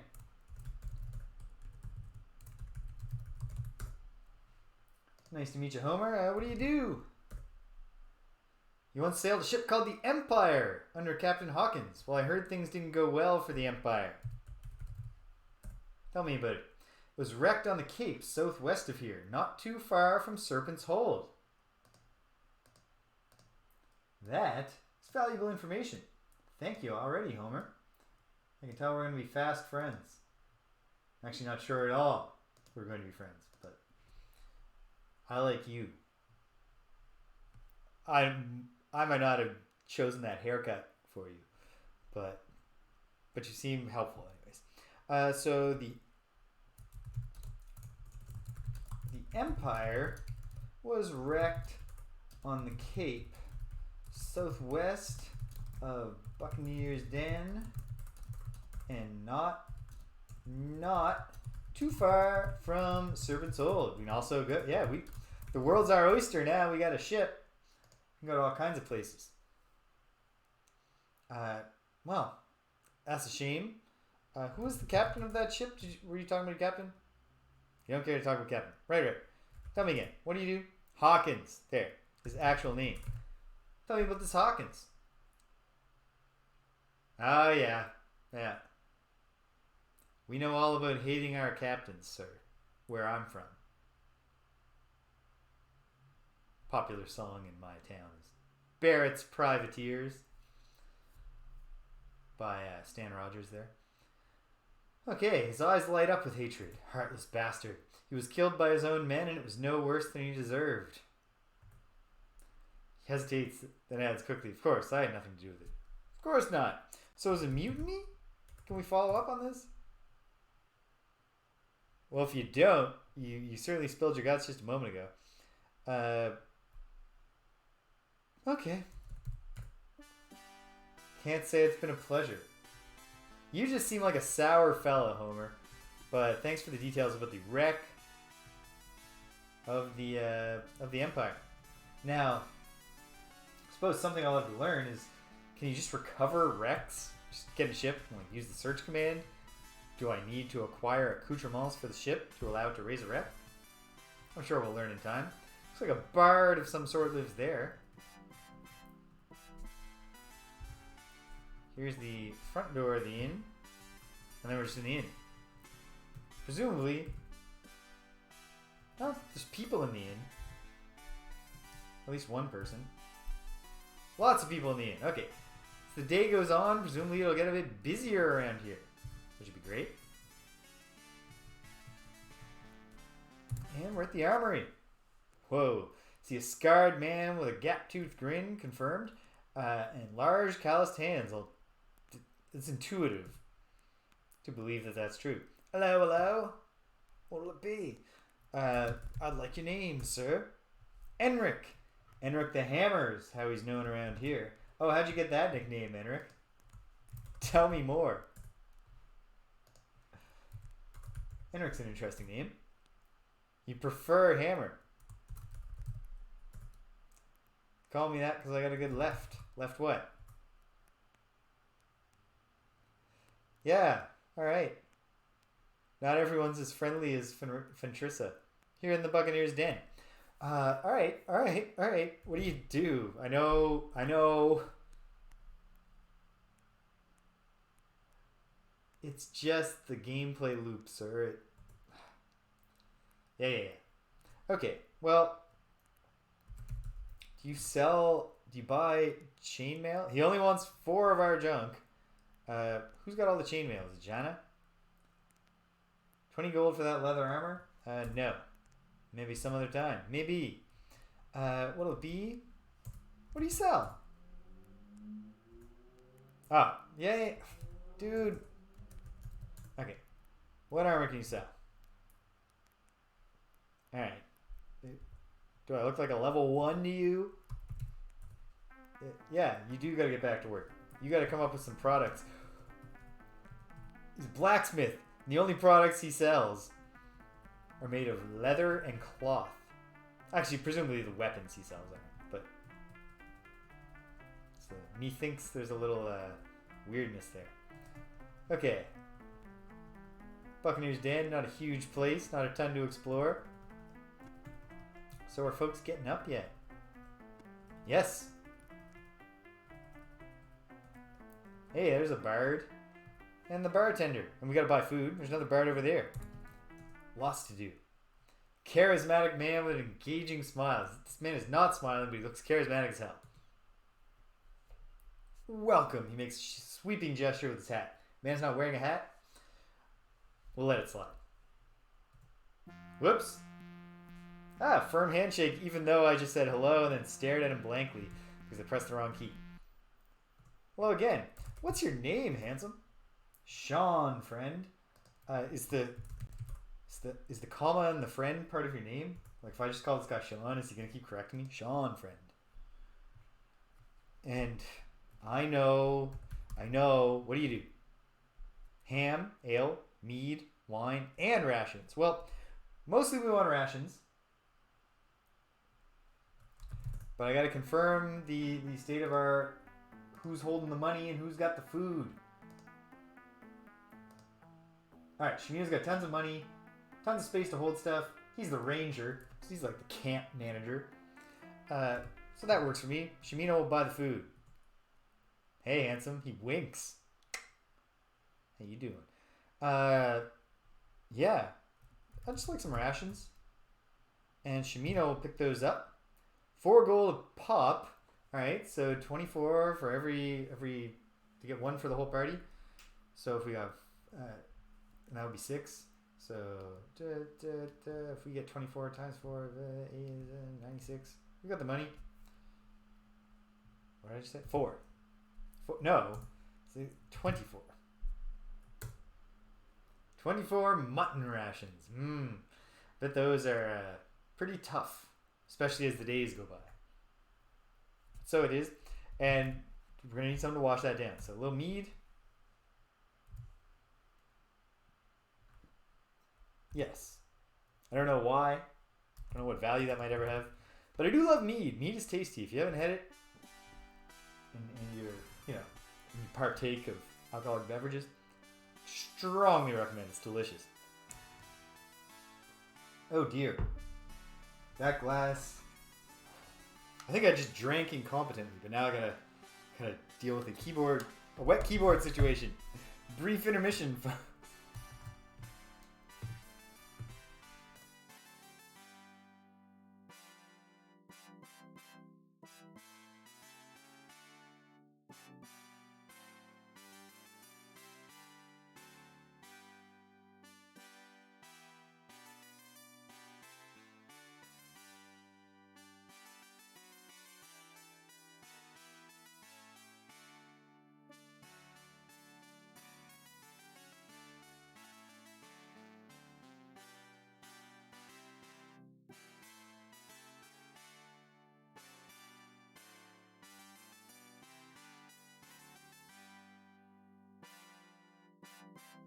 No harm done. And we're back in business. Okay. Let's get to know the other fine folks at the Buccaneer's Den. We've really boxed this stranger in here. Shimino just pulled up a chair behind him. Guess if we need to intimidate this guy, we're working on it. An uneasy looking bard. Yeah, he looks uneasy and I don't blame him because again, we've invaded his personal space. Oh, hello. Can I help you with something? What's your name, friend? They call me Yodeling Johan. Well, Johan, if you don't call me an idiot when I ask you what you do in a moment, that would be very kind of you. So tell me, why do they call you Yodeling Johan? How did you get that nickname, sir? Better not. Still got the bruises from the last time I tried yodeling around here. Yeah, I think if I had a touring yodeling act, I probably wouldn't bring it to the Buccaneer's Den. Okay. So do you have a day job? Because sing songs for the sailors here. He's looking for a chance to move to another town. And he smells a side quest. Okay. Pyra what? I say pirates? I didn't say that. He looks around nervously. Nobody to find honest sailors around here. Lowers his voice. By the way, if you should happen across Bon or Ibarra or Hawkins, don't tell them I'm here. Well, I don't get the feeling I'll be happening upon Hawkins anytime soon.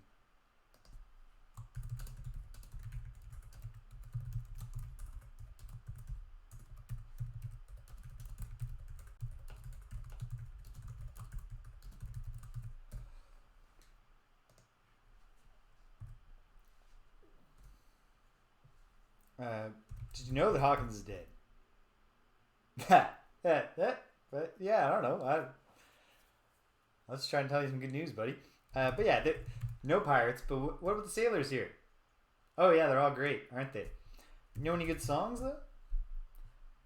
Oh, a loon with a spoon sang a song of ballooning, and the man in the moon said it was quite a tune.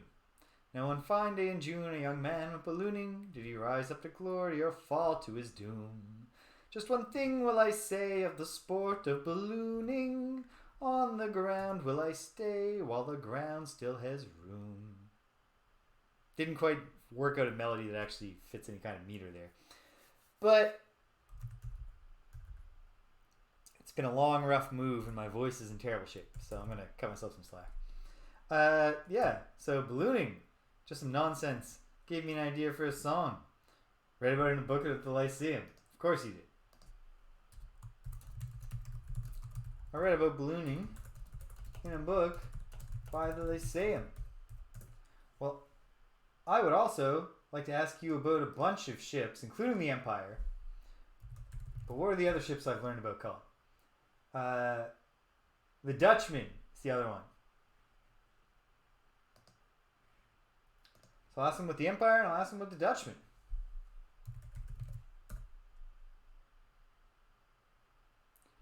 Have you ever considered, Johan, that maybe part of why people beat you up here is you keep spitting on the floor? There is a spittoon at the other end of the bar. You do not need to spit on the floor. Okay, what about the Dutchman?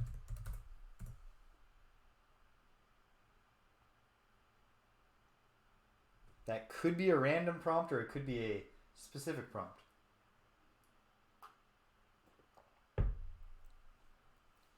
I'm not sure. Okay. You've got bruises? Okay, there. So probably that's just, he's a nervous guy. Alright. Well, nice to meet you, Iolo and Gwenno. Thanks for the ballooning related tips.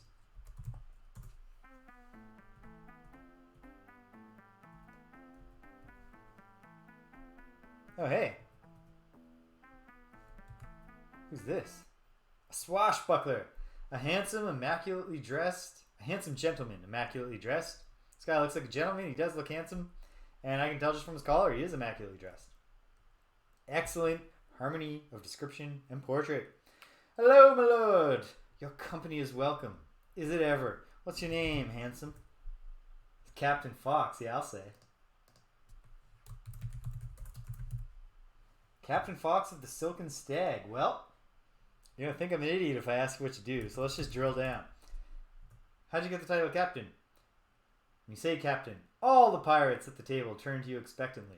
We'll just imagine pirates around here. When they realize you weren't talking to them, they go back to what they were doing. Is everyone here a captain? You don't have any topsmen or mates? I don't know. I don't know if that seems like the best way to do it, but hey, who am I to judge? So, very good. And your ship was called the Stag, you said? We just stopped off here for some supplies and a drink or two. What do you drink? What's your poison?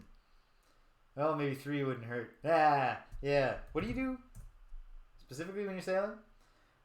To the edges of the world and back again. And of course, I'm known for the paintings I create in my spare time. Oh, multi-talented fellow. Paint me like one of your Jewish ladies.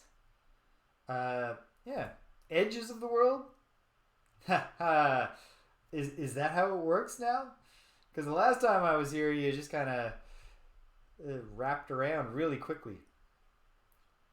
I have no idea how our buddy Utomo got here from the Eastern Land, but it's all good. Okay. And the other thing you just said was songs, paintings. You're an artist. There are a few of them around here. Go see for yourself. Okay, so this dude is an explorer / painter.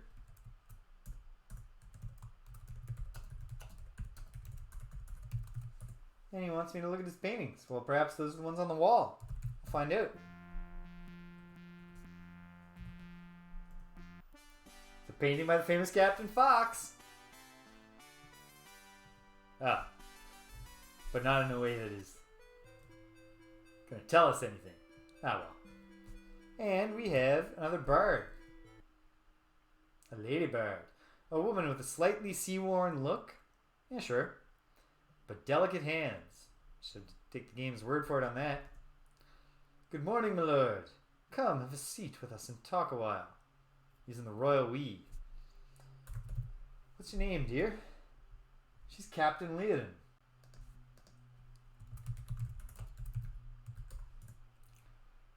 She's gonna get the same effect when I say captain, or is she gonna be like, you think I can't be a captain because I'm a woman?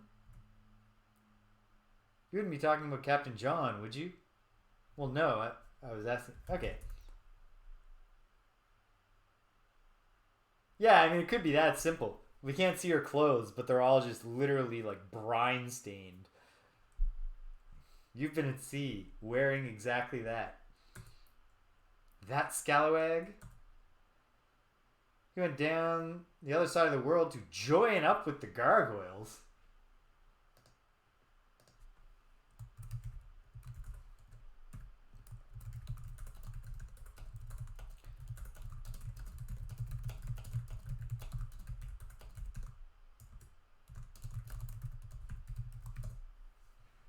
Joining with the gargoyles. What a jerk. Vile creatures they are. Yeah, they have cool toys though. One of them attacked my ship once. He flew off with a ham before anyone could stop him. Well, maybe he had a family feat. What kind of ham? Was it a cured ham or a smoked ham? Yes, he stole my ham and I dined on biscuits that night. How were the biscuits? That's right. Okay. What do you do? Captain of the Golden Hind.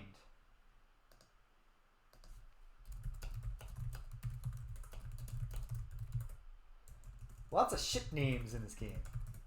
We're long past the days of the HMS Cape being the only notable ship. It's the finest ship she's ever had the pleasure of sailing across the briny deep.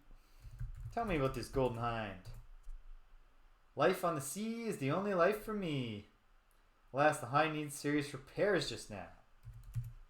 You love the sea? As fast as 1,000 dreams? What are your dreams? Tell me about your dreams. Captain Leoden, indeed. Okay. You said you needed repairs. Yeah. 58 dreams? Eh? You haven't been any particular type of roadway? A 58 dream cul-de-sac? A 58 dream street?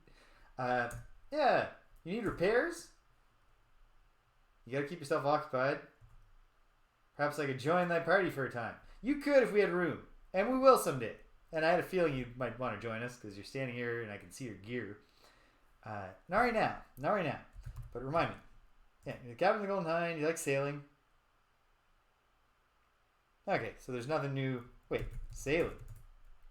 Oh, yeah. And the sea is just vast as 1,000 dreams. Okay. Nice to meet you, Captain.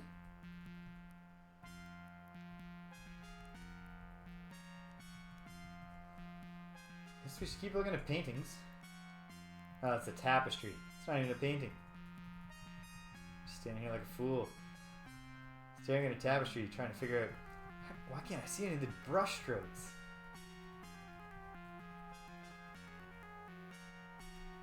And what's this place? I don't know. I gotta rob it.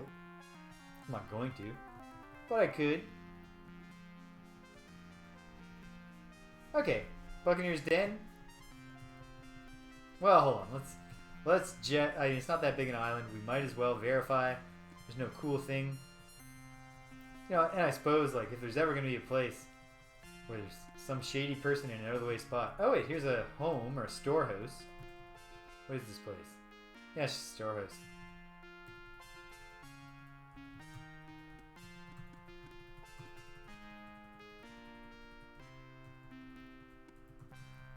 Okay. Well, that was fun. We get back on our ship.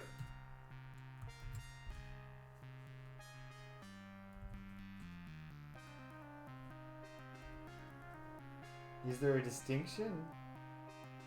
It's just a ship. Okay. A deed is required. Alright, that's not my ship. There. So the game regulates, at least in some way, whether or not you accidentally steal from ship. So we're going to save. And now, I want to look at the world map and get a sense of Southwest, Cape. Nah, I don't think I'm going to go... Well, here's something I'm curious about. If I just look... Water. Yeah. We need something. Unless shipwrecks are just visible. Why don't I go take a look? Fine. Talk myself into it. We're heading southwest to find a cape.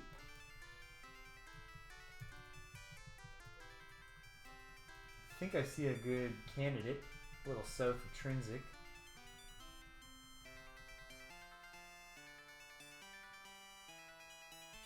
Yeah.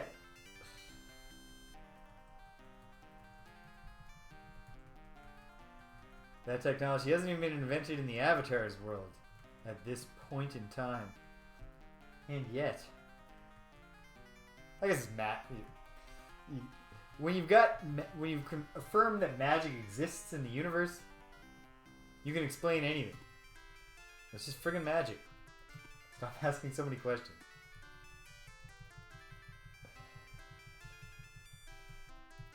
Okay.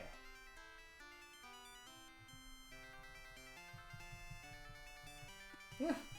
Oh ho!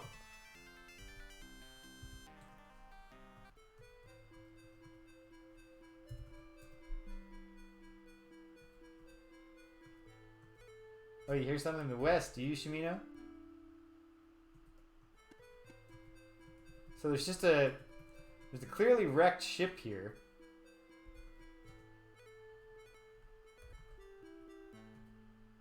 Can't move that stone. Huh. So I found a broken ship. Don't seem to be able to do anything to it. Ah well. Put a pin in that for now. Am I where I thought I was? Yes, I am. Okay. No. No, I'm not.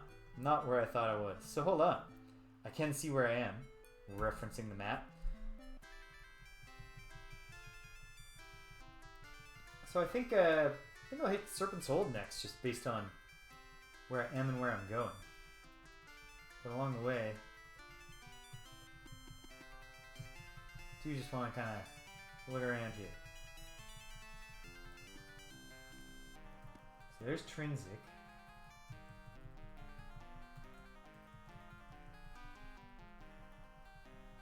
If I head south, I should hit the little archipelago. Contains Serpent's Isle. At least I assume that Serpent's Isle is the island that Serpent's Hold is on. I guess I'll find out for sure in Ultima 7, Serpent's Isle.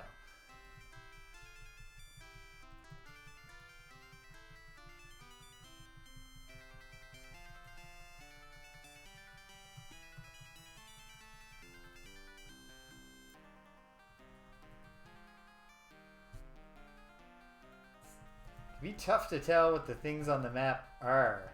So I can't tell if there might just be a dumb rock not worth getting off the boat for. Or there might be a little single house here on this island. So I'm gonna just explore it a little. I mean, whatever. It's not gonna take long.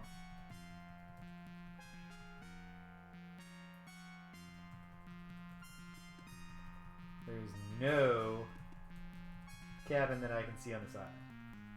And I think it is the place that I'm thinking. Might as well trace the coast a bit and just confirm. Is it shaped like the thing I'm looking at on the map? It is. Very good.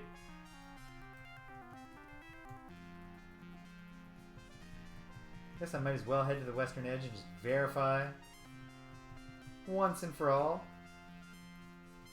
that there's no cabin.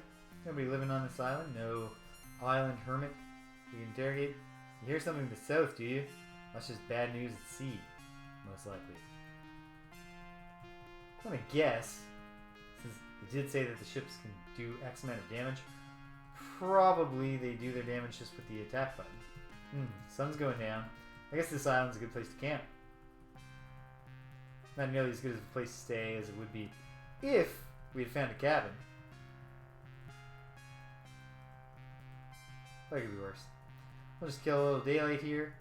Walking in circles for a minute. Sun goes down. Gets dark. Let's rest. Solid 9 hours. And Iolo, I guess. We have food this time, so that's delicious. Iolo stands guard, and we're gonna be in really good shape hit point wise. Day breaks, or begins to break. The sun is rising. Just look at Gwenno's stats a moment. Gwenno's ready for a level up. We gotta remember to deal with that. Ah, Gwenno. Gwenno, now that she has a portrait, Gwenno reminds me of my old TA. And it's no shade at all to my current TAs when I say that I do miss my old TA.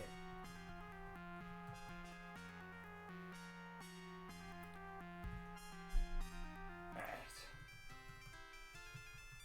Bring it around. And right down here,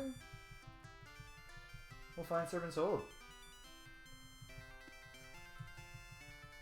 It's on this big island. But it looks like there's a little, you know, by the scale and standards of Ultima 6's world, a little village. In practice, like it's a couple of neighbors. Don't know if they'd even count as a village if they tried to incorporate it in the real world, but.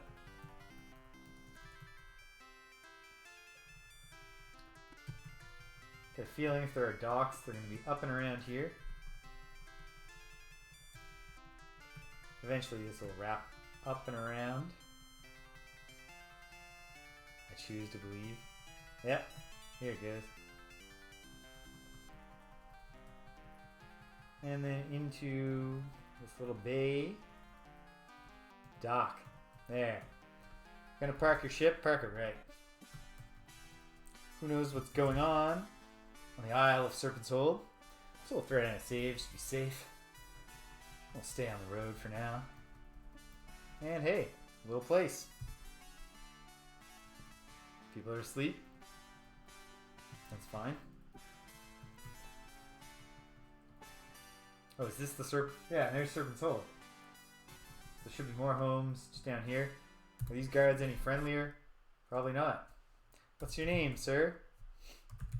Take care.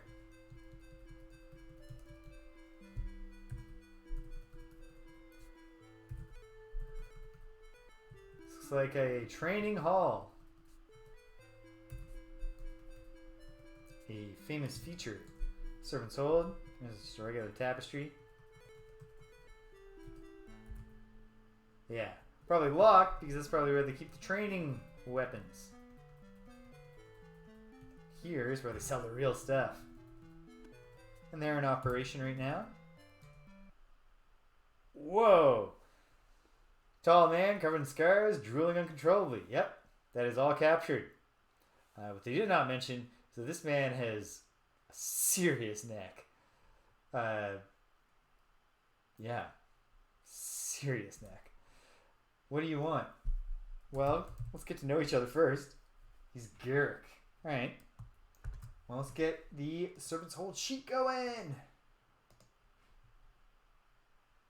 Oh. I have a note in advance. Some NPC told me that there's something important under a plant in Serpent's Hold.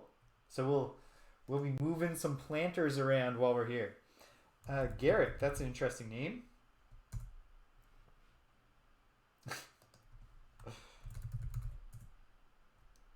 Who could have thought this guy would be impatient? I wonder what he'll think if I ask him what he does.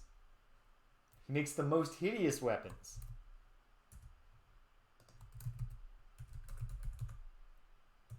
Oh yeah. You take any inspiration when you look in the mirror? No, I don't say that out loud. This guy seems like he would mess me up. You ain't the sort what'd be interested. Got some other stuff you could buy though. Okay. Do you buy? Yes. But not... No. Okay, what do you sell? Arms. Just what do you get? What do you get? That's just big things. Big old weapons. That makes sense. But no, we're good. Yeah, I changed my mind. Take care of yourself. Shut the door on your way out, he snarls. I get the feeling with Garrick here that his concern about shutting the door is less about, you know, manners and mores, keeping the door shut, or about getting dust in the shop, and more about just having something mean to say, a way to make demands towards people as they leave. A tall and dashing gentleman. I'll take the word on the tall, but this guy definitely looks dashing. Nice Van Dyke going. An elaborate bow and a flourish. Good morning, mon ami. Bonjour. Have you come to moi for instruction? Yeah, sure. Lubé, how do we know his name? Hands you a foil and a mask of golden mesh. Yeah, we don't train in regular iron mesh or whatever. Shows me the correct stance. We spar for a bit. Milord, now's off him, milord. Mon Dieu, you are, how do you say, ambidextrous. Very good, my friend. Mon ami. Monsieur Lebay is a skilled teacher and you feel like you really learned something. Great. Cool. So, what's your name? Is Monsieur Lebay. Touché. Much pleased to meet you, monsieur. So, touché, is that a word they say in a strange land that you come from? What might that... If England is Britannia, what would it be? What would it be? Normandia, I guess. Yeah. Touché, Agincourtia. This simply means touch. In fencing, we score by touching the opponent with the full tip. Yeah, of course. They are blunt on the end, see? Training swords. The first third of the blade, near the handle, is forte, strong. It is good to parry with this part of the sword. And the rest of the blade is foible, weak, and flexible. The foil, she is a very delicate thing. There must be much skill, yes. Oui, oui. You must hold the sword like a living bird. Too loose, she flies away. Too tight and she smothers. Just right. And she sings very sweet. He strikes metal and the foil makes a pleasant ringing noise. Very nice. Shing! Yeah, that's the pleasant ringing noise. Exactement. What do you do here? Go figure, he's the fencing instructor. He teaches fencing here in my salle, my school. It's very difficult sometimes. Most fighters, they have no subtlety, no finesse. Oh, you want to talk to my buddy Dupre here with his halberd? Turns his nose up and sniffs aristocratically. They are not like you, my friend. You are most talented. Well, I don't know if you know this, but I have saved the kingdom like 5 times now. So, I've had practice. Some people call me the avatar of all virtue. Okay, and you're an instructor. That's not going to get me any new information. Cool. Au revoir. And be this way. Alright. Okay. What else? Let me look at the map a second. Gotta say, how many buildings? Because I've been in the blacksmith, I've been in an empty place. And I've been in the training area.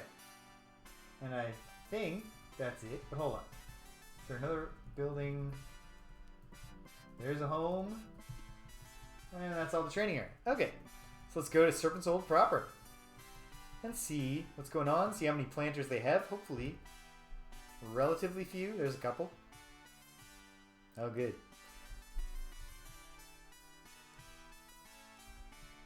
Found nothing there. Don't mind me, Mr. Guard.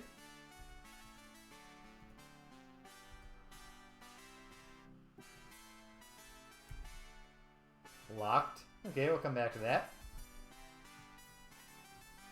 Alright, well, lots of planters. So there, I'm getting a break from the unpacking, moving, furniture assembling process to walk around a virtual castle and move the decorations. Hopefully they're not too heavy.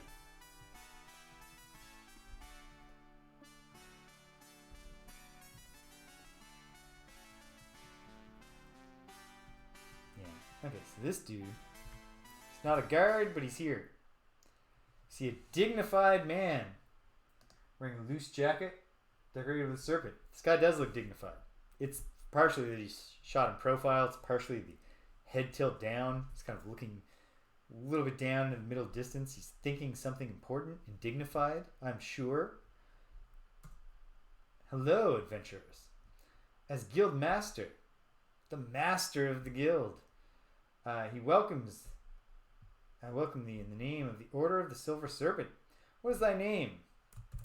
Some call me the Avatar of all virtue, but my friends just call me James. Well met, my lord Avatar. My reputation precedes me.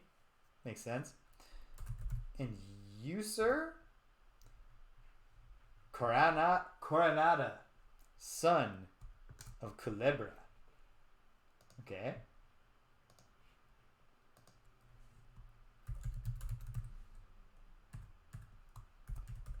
He is Culebra's son.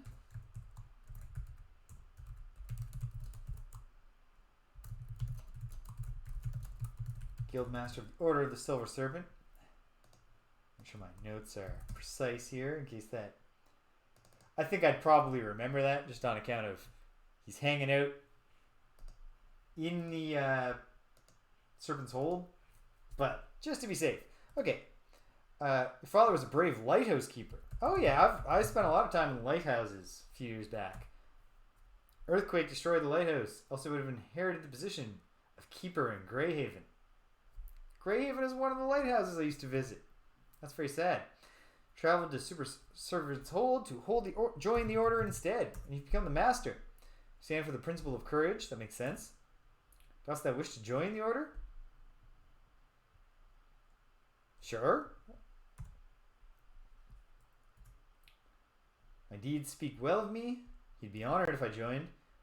He'll waive the usual requirements since thy adventures are more than sufficient proof of thy courage. Yeah, honestly, if you had been like, prove your courage, go kill 10 rats, I'd be like, dude, 5 times have I saved this kingdom now. Alright, I guess twice I've saved this kingdom and 3 times I've saved the precursor kingdom of Sosaria. However, thou must still create thy own shield. Hold on. I don't even get it if I gotta make my own official guild shield. The serpent shield of our order is a sacred symbol of our brotherhood of bravery. Its making is a magical process. Garrick the smithy will help thee make one. Oh yeah, he seems like he's eager to help. What's the process? 'Tis secret as well. Oh. Tell me about Garrick. Does he have any... What can I use an icebreaker with this guy? Because he's not friendly. Yeah. Okay, yeah. That's fair. And what do you do again? Alright. Great. Anything else to say about your father? No. Don't want to open up old wounds. Hopefully his father wasn't actually, in Greyhaven when it collapsed. Okay. Let's keep on moving the pottery. It's an odd name because, you know what? I'll say this. Here's a commonality between Garrick and a place like LensCrafters, any optometrist. I can absolutely imagine Garrick, like you come in and you're like, my frames kind of need to be adjusted, and he immediately goes, did you buy them here? And you're like, well, no, I got them at the other LensCrafters. Get out of my store.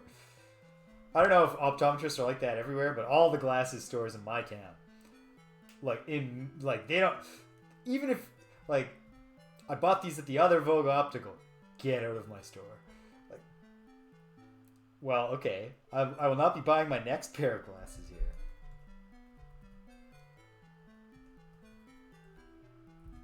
Alright. Checking out more of the Serpent Souls. Praying we don't find too many planters. But we'll see. A paladin with a long sword on his back. Yeah, I can see the sword on his back. Portrait, description, synergy. How art I? I'm well. I'm pleased to hear that. I wish I were healthy again, but please, my lord, let me tell you of my adventure. Okay, yeah, with no further ado. I've just come home from fighting in you. You fought gargoyles near the shrine. Yeah, those are serious gargoyles. There I was with 10 companions.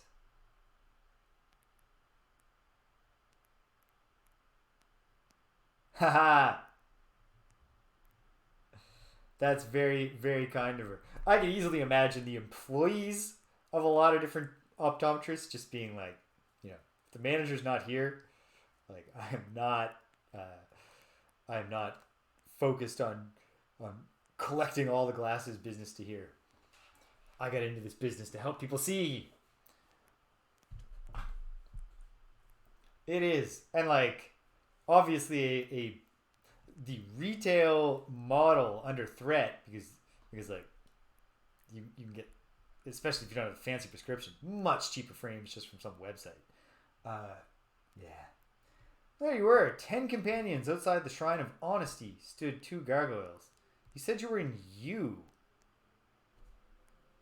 But okay. I saw them drink little vials right before they charged us. Large, clumsy brutes they were. They should have been easy to dispatch. But they fought like cyclones. My captain ordered me to go to town for help when only we two and the gargoyles were left standing. Yeah, it's the whole take a shit ton of potions before you go into battle. I haven't played a ton of The Witcher. Like I played a little Witcher 2, and just the absurdity of being told that I'm a super mutant and then being killed in clumsy battles with random bandits constantly. Just like I learned how to win the fights, and it involves just an embarrassing, silly amount of dodge rolling. And I was just like, you're not selling me on this guy. I watched most of The Witcher 3. My ex played through Witcher 3, and I observed most of it. Very cool game. And I've read the first 2 books of short stories, and they were great. The captain ordered me to go to town for help. When only we two and the gargoyles were left standing. Just as I was returning with some guards, I saw the monsters throwing my friends' dead bodies onto a fire. Then the gargoyles looked up at us and fell over, both dead. Huh. Lad, this is quite a story. Yes, just like that, all of a sudden. I only wish I could have killed them myself for vengeance. Just, maybe they saw you coming and they were like, he's loaded for bear, and they just died of fright. You did get the vengeance. If they had not burned his body, my captain might have been resurrected. Yeah? That's true. For a moment, Caradon looks ready to weep. The beasts. Monsters with eyes like coals and skin like rock. Yeah, that's them. That's an apt description. Now, for some reason, I just have a feeling your name is Caradon, but confirm that for me? Sir Caradon of Trinsic, at thy service. Oh yeah, you come from Trinsic? Doesn't want to talk about it, but yes, he does. What do you do?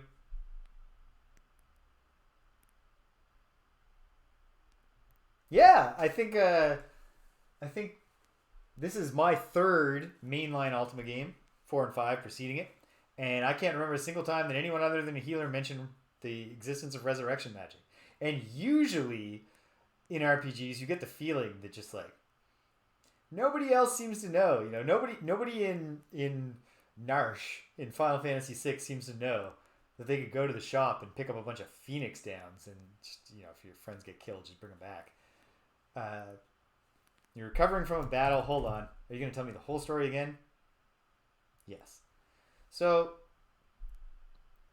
do you have a bit of brain damage? Because if you're in you, it's okay. It's okay. I don't want to stress you, buddy. great talking to you. That's some fascinating information. Oh, jeez. I've just forgotten his name.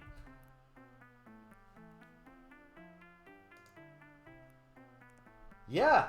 The, Caradon. Thank you. Because also, Caradon looks exactly like Dupre to the extremely nearsighted avatar. Caradon. He's a knight.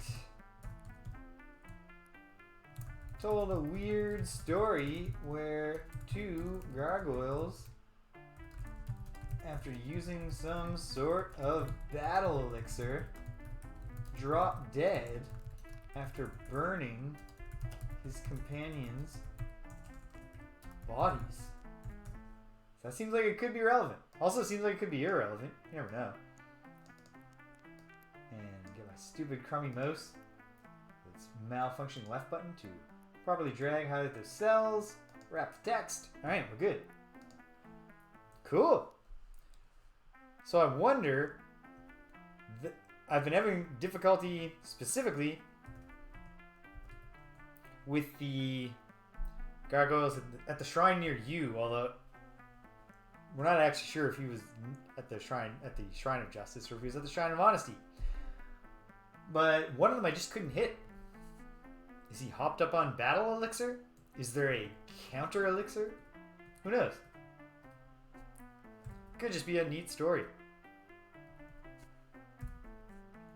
We'll find out by proceeding through the adventure and talking to people that we meet along the way.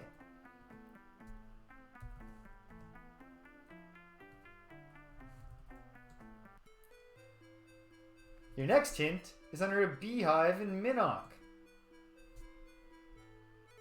Okay. I guess I don't even need to bring this. I'll just make a note in the Minnock sheet.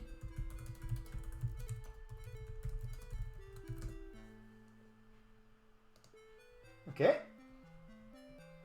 Cool. Probably just another guard. He's muscular, he's well armed. He's not allowed to give out his information. Guards are never very helpful in Ultima. Alright. Don't mind if I just slide up, take a seat here. See a muscular knight. Speaks in a raspy voice. I believe that this man would speak in a raspy voice. Greetings, my lord. I'm not going to do the rasp right now. My voice has been bad lately. Thou art most welcome in my castle, Avatar. He bows to you deeply. No, don't bow, don't bow, don't bow. Just a little. Just tap your forehead really quickly on the table, and you don't need to go all the way to the floor. What's your name?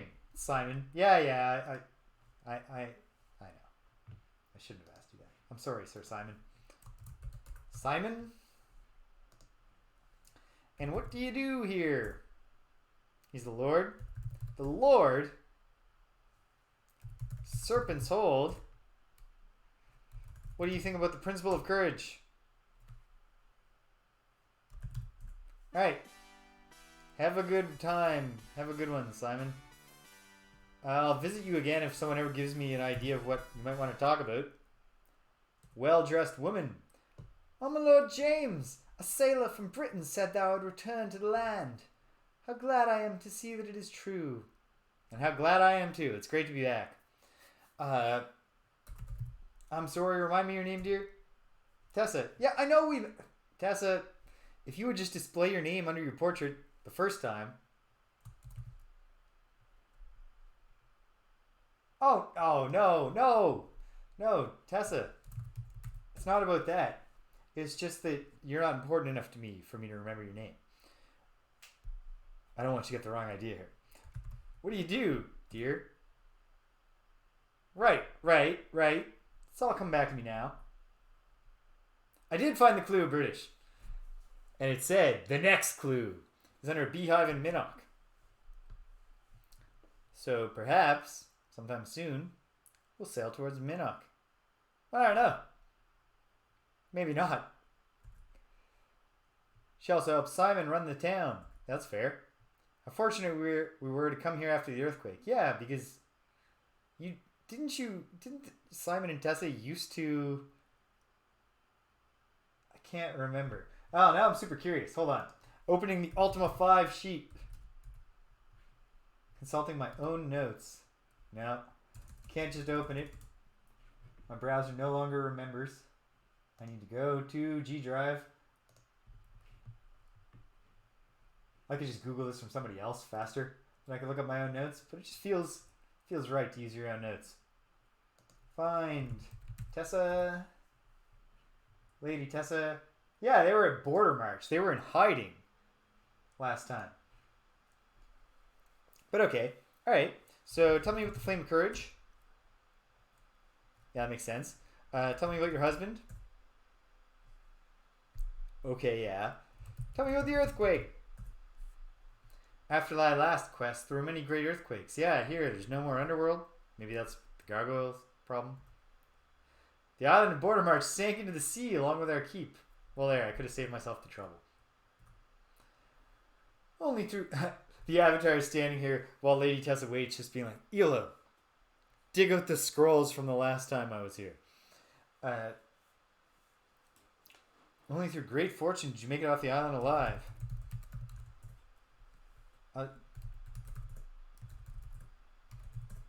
Alright. Take care, Tessa. You look great.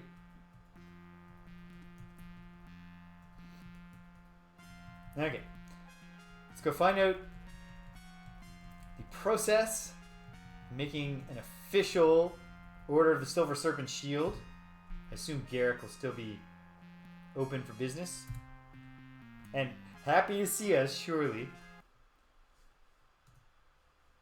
Back again, he says. Spittle flying everywhere.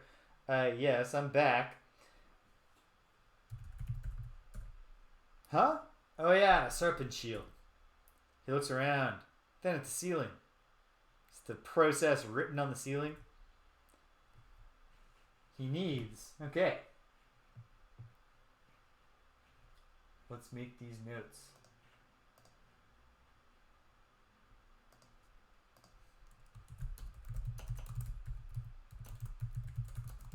To make a silver serpent shield, he needs a snake shield, a chunk of gold, and a magic gem. Well, gems aplenty. That's not a problem. I believe we have chunks of gold. So it's really just about getting specifically a snake shield. Have you got these things? Do I have a snake shield? I did. Oh, I'm satisfied. Thank you. Alright. I wrote down the whole process and it turned out I was already done. But let's look at how cool our shield looks. Let's find out how this Order of the Silver Serpent shield is. Who's got it? The Avatar doesn't. Whoa! Oh, it's just a magic shield. Just a magic shield. Okay. Shimino, hand that over. Can't carry it. Ah, I'm so laden down with mostly with money. Okay. What else do I have that's heavy? What can I pass off? The Avatar needs to get stronger. How heavy are these runes? Not heavy. What about this log? The log! Here. Jana. Flower child. Get closer to nature by dragging this log around to remind you of home.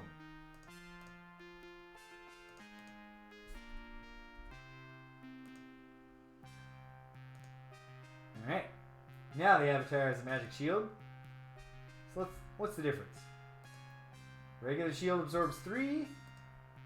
Magic shield absorbs 5. And looks cool. Who else could use a shield? Shimino gave up his previous shield so that I could get that one made. So I'll give him my hand-me-down kite shield. Boom. Alright. Okay. Nice. Let's save. This has been a successful trip to the Serpent's Hold. I guess we might as well talk to the Guildmaster one more time, see if he's proud of us for acquiring a shield.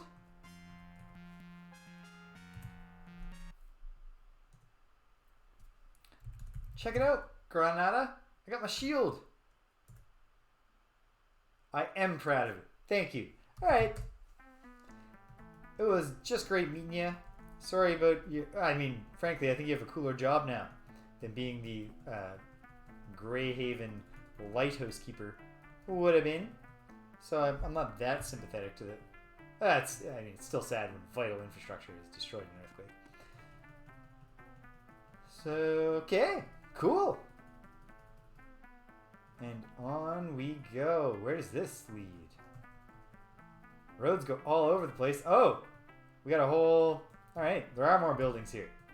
We got more folks to meet. We got lots more folks to meet. Whoa! Huge muscled warrior with a sad look in his eyes. How can you tell? He looks at you imploringly. What is it? Sigalian.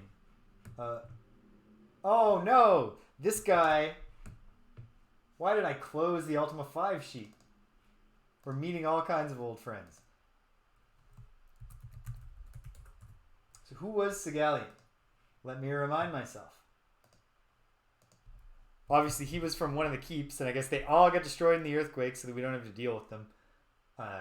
Because they were all on small islands, and that messes up the whole new perspective on Britannia. Huh. I didn't write him down. I'm positive I met this guy somewhere. Okay, yeah, Lord Sigalian. Why wouldn't the find search work? He was a retired pirate. He used to love stealing. He feared Blackthorn. And now he's just a sad dude.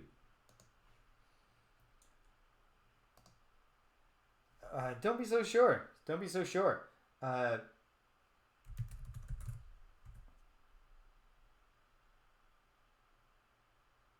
I disagree, sir. But alright.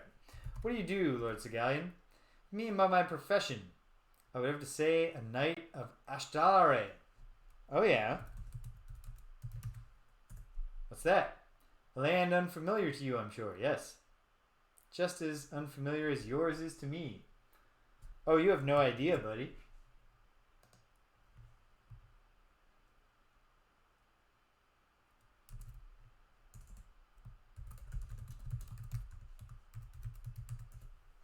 Just make a note. It's from a distant land. Unfamiliar? What makes you so sure? I was walking in the mountains of time when suddenly I heard a noise. It was dark. I heard this low growling. Having just been released from Pildar's clutches, I was tired and hungry. I'm sorry. Time? That is a great range of mountains in my land, wherever that is now. Who's Pildar? From what I hear, he's not unlike your Mondane. Oh, just bad news, dude. You know what? I gotta Google something.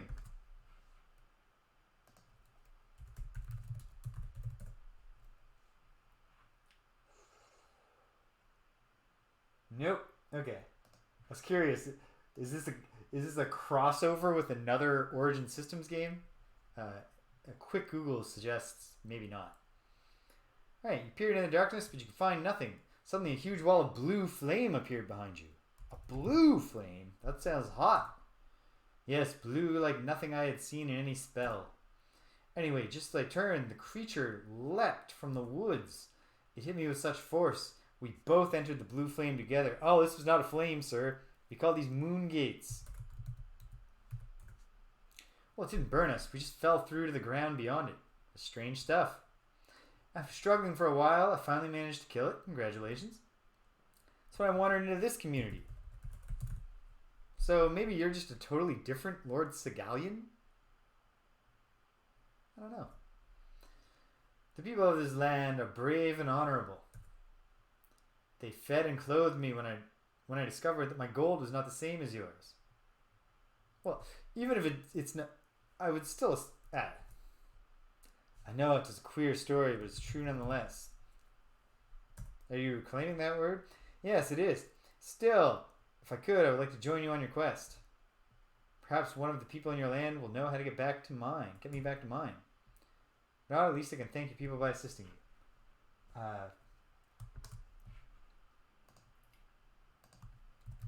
Came through a moon gate, although he doesn't know that, from a distant land called Time. Or from a distant land called Ash Talare via the mountains of Time.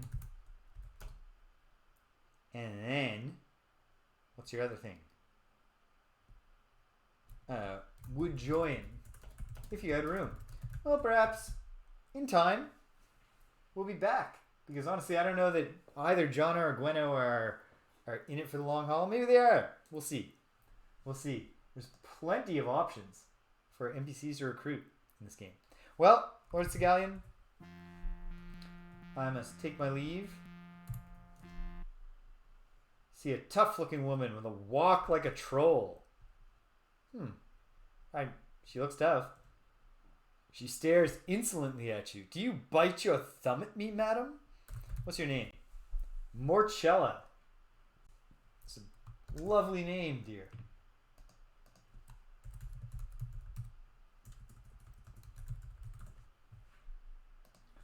And what do you do when you're not here drinking? I be a retired sailor that I am. Dupre jumps in. Thou art a pirate. Well, how rude. She turns her nose up and leaves. Hold on.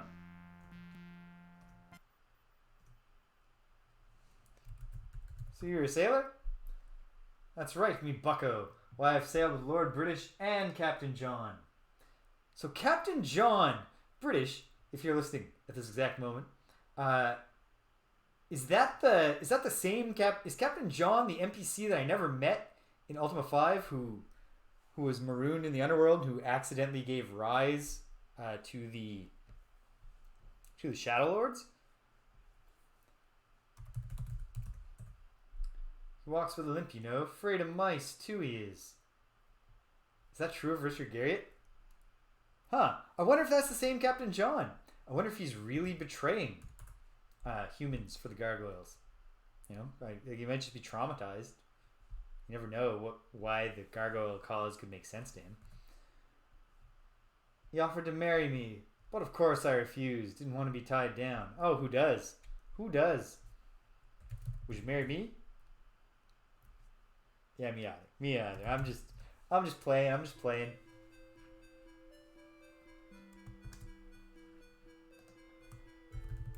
Lord British is afraid of mice. Captain John, maybe I will. Probably if we find this Captain John, we'll find out a lot of stuff about him and his connections to anything in this game. So Captain John wanted to marry me.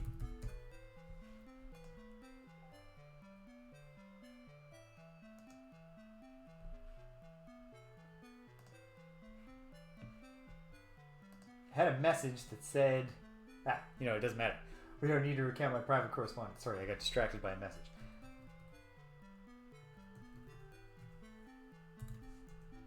Another fighter, commanding presence, a tall warrior in black armor. He stands and bows to you. My lord, art thou a warrior? Some have called me that. He's looking for courageous warriors to accompany him. I'm not really a follower kind of guy.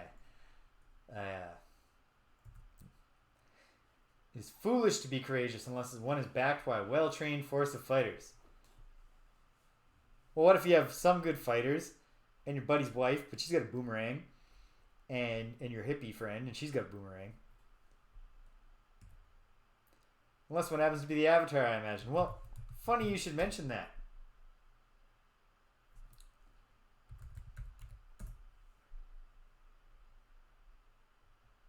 You haven't done anything noteworthy yet? I don't want to hear, try to keep the virtue of humility among the other 7 virtues. I'm enlightened in all of them. But to be honest, yes. I mean, it would be dishonest if I pretended that I wasn't a very notable guy. Then surely Coronata has heard of you. Tell him your name, and he may invite ye to join the Silver. Serpent Guild. Yeah, you just might. You need me to tap the shield here, buddy? Nah. What do you do? Wait, did I even ask your name? Who wants to know? Oh. I'm James. Well, James, I'm Baron de Hugh.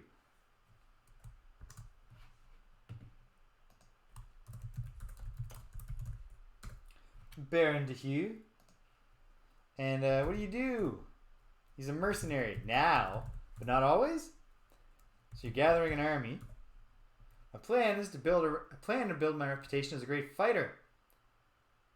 My army and I will kill the mighty demon Sin Vrao. Well, hold on. Hold on a second. He is a malevolent creature, lord over numerous servants who crawl about the desert.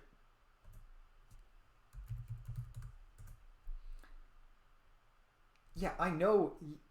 Alright, listen, buddy. You gotta talk to Sin Vrao before you go judging him. He played a key role in our victory over the Shadow Lords during that crisis. It's another woman. See a large black woman with a loud laugh.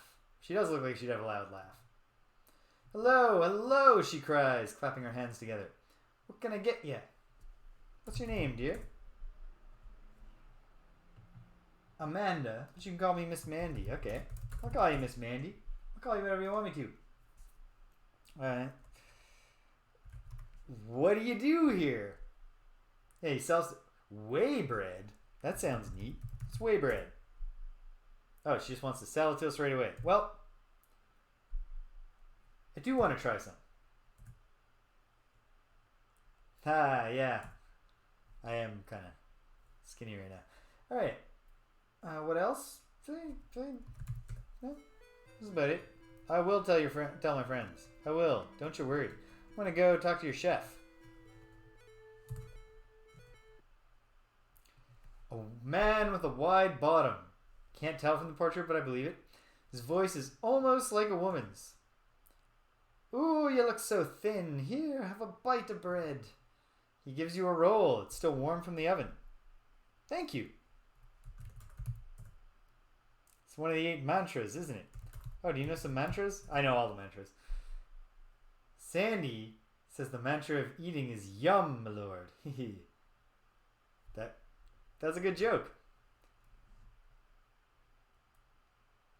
Oh, come on. You're a bard, Iolo. You can't appreciate a good joke? Who's this Sandy? He's your friend. Okay, yeah. Okay. Whatever. Who are you? Shubin.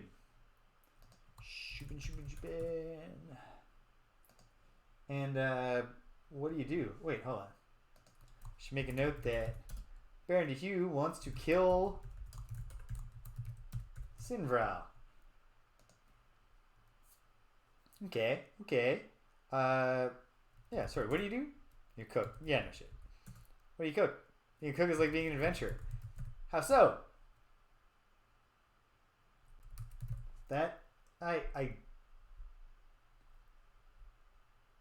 This is a strained analogy.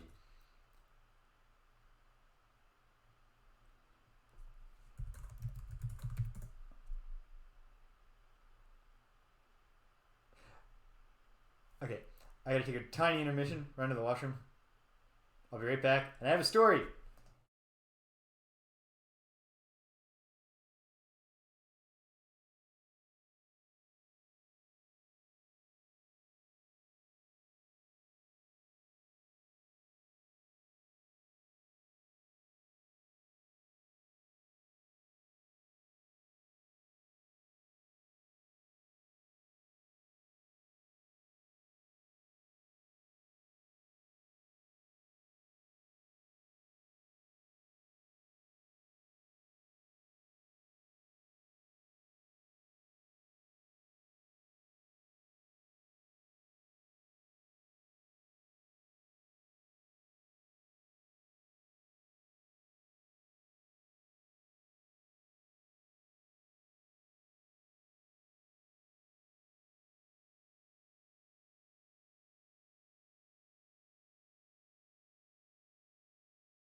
All right, so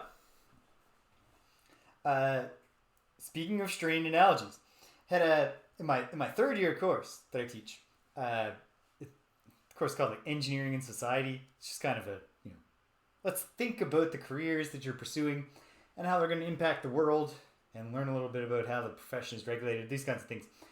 And so the students' term paper, they got to choose their own topic and write an essay about a topic where engineering impacts society, and focus your thesis on a normative point. Like you want a value judgment about whether it's a good or bad impact, and then pursuant to that practical angle, how could it be regulated or whatever. So we need an engineering and an impact on society connection. Since engineering is a vast profession, there's many, many impacts upon the world, and like engineering has an impact. It's very easy, and I very rarely have to reject proposals because most students can figure out at least one topic where engineering affects society. One year, we had a student who it was tough for him. So I didn't see the original proposal, but he put it in, and my TA at the time read the proposal and was like, it was about football. I was just like, it was something to do with some rule change that was being debated in football. It had nothing to do with engineering. And we're like, So we got rejected. And the TA said, you need an engineering connection. So like, you can resubmit this if you can explain why it's connected to football. Why it's connected to engineering. We see how it's connected to football. Or you got to choose something else. And when he resubmitted, it was a very messy document, but that's not what's important here. But a rambling, messy document that actually cut off the first page, so it just starts a mid-sentence on page 2.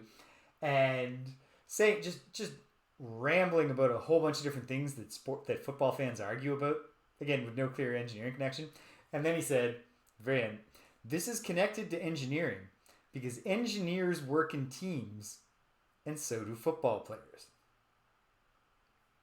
And I was just as skeptical of that as I am of this analogy. But okay, adventurers are like cooks. Go on, Shubin. Do you know of Magincian pastry? No! It's a marvelous dish, my lord. My friend Sandy gave me the recipe. So Sandy may very well live in New Magincia.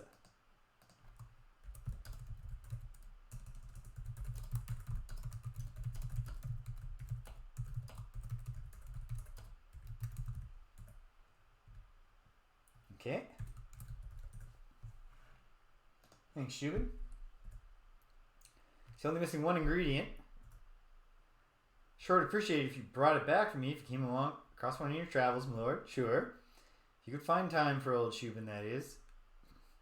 I obviously have lots of time for you since you're taking forever to get to the point. Would it be too much trouble to bring back a dragon's egg? It would certainly be some trouble, but I'll make a note.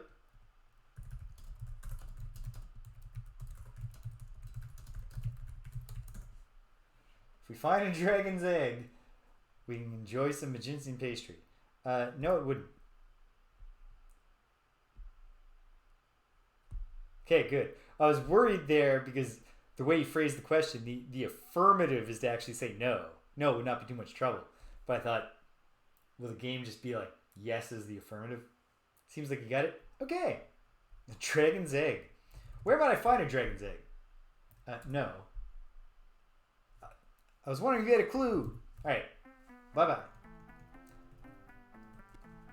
Add another one to the side quest pile. I might need to make a whole sheet called side quests. Start making notes about all the different things people have told me. To look into. Gotta fix everybody's problems while also saving the world. Not that I'm complaining. It's a living. Okay. I think we're done here. Well, let's follow the road everywhere it goes. I gather Shubin lives here. It's a big island. Some sheep. Is there a shepherd?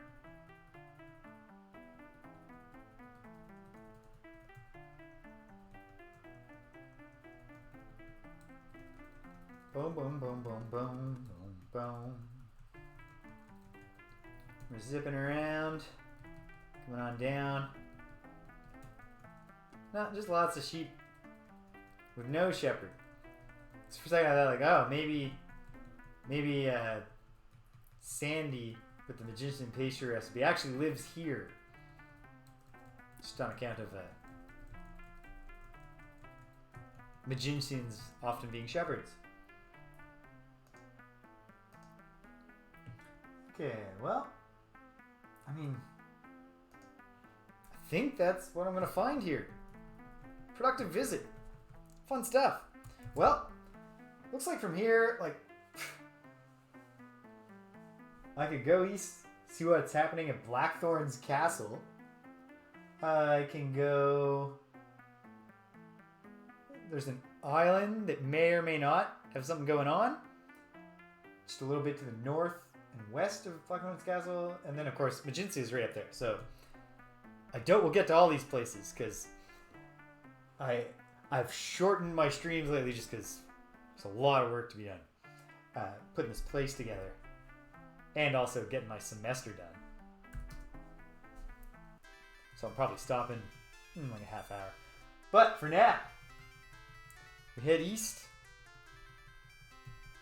out of what I'll call the Serpent's Bay. But the locals might have their own name for it, and that's their right. So this is just at least on the map, looks like an empty island, but we might as well...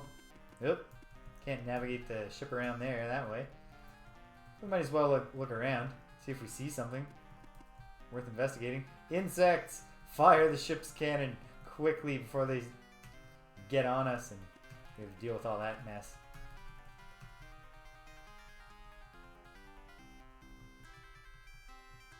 Nah, this is, so far as I can tell, a deserted island. That's fine. If we shoot straight east from here, we should hit the isle where Blackthorn's castle once lay. I have not received any clues telling me to go to Blackthorn's castle. That doesn't mean we can't go. See what's going on. Might be a very bad place still. Although hopefully, Shimino won't get instantly cut in half. Of course, there's not going to be...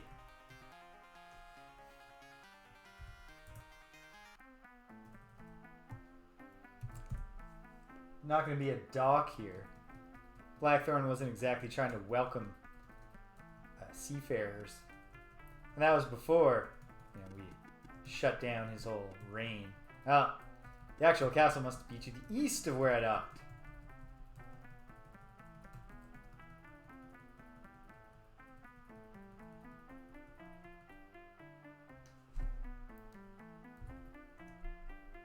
Rabbits.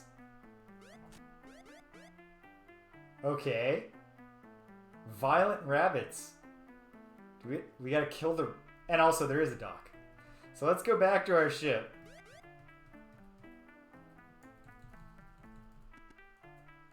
Why are these rabbits so horrible? I haven't met that many wild rabbits in my life, but I don't remember any of them seeming hostile. Anyway, we can deal with this. This is grim. Alright. Let's see if we can avoid conflict with the rabbits. Hello, Waffle Syrup. We're doing the classic fantasy hero deed of using our ship's cannons to murder rabbits. Because these are aggressive rabbits. I don't know why they're so violent. I mean, maybe they were Blackthorn's rabbits. Because we're at the island where Blackthorn's castle is. And it's still there.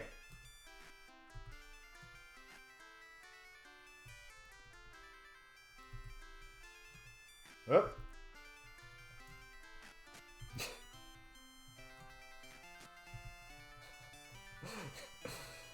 I've never felt less heroic while playing an Ultima game than I do right now.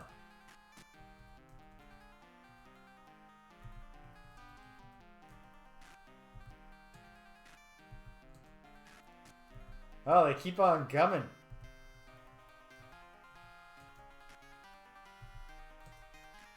Ah.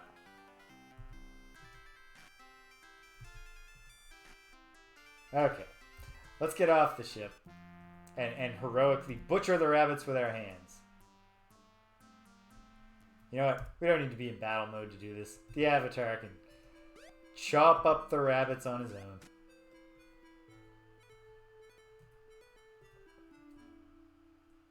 Here's something in the north.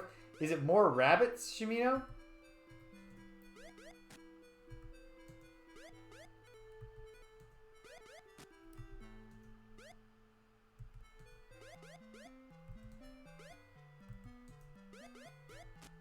Okay, battle mode.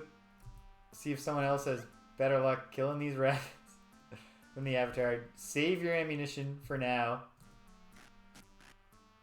Rabbit critical. Boom. Slice that rabbit apart with a boomerang.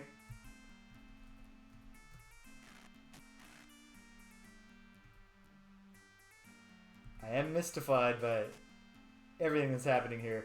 Boom. Killed the rabbit with a halberd. And that's the first time he ever used that halberd. Honestly, that's really a sign of great skill on Dupre's part. He's not even used to handling the weapon. And it's a large, clumsy weapon. And he can use it to kill an aggressive rabbit.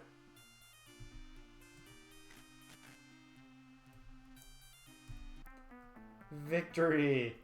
Alright, let's sing a round of Rule Britannia. This is not wilderness enough for you? I want to explore Blackthorn's castle at night. Not while foes are near.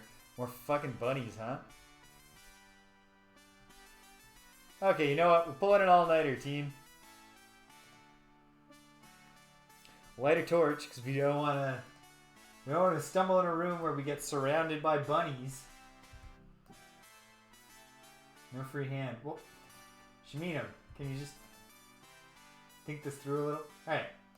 Hey, at least it's not wizardry where rabbits have a, 50 or higher % chance of insta-killing you whenever they land a hit.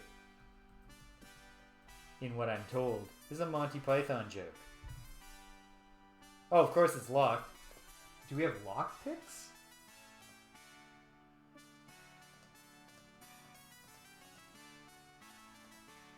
How would I know? This is a wand. A lightning wand. Very cool. That's not what we're looking for right now. What's this? That's the moonstone. Yeah. Okay. I don't have anything. Prey doesn't. Iolo might. Or Shimino? Lockpicks. Okay. Does Shimino have the best decks? He does. Of course he does. He's a bit ranger. He's a little bit rogue. He's 100% a dude who looks like his mom, cuts his hair by putting a bowl in his head.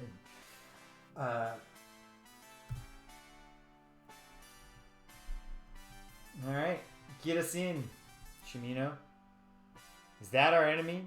Is all the livestock here just wildly aggressive? The legacy of Blackthorn?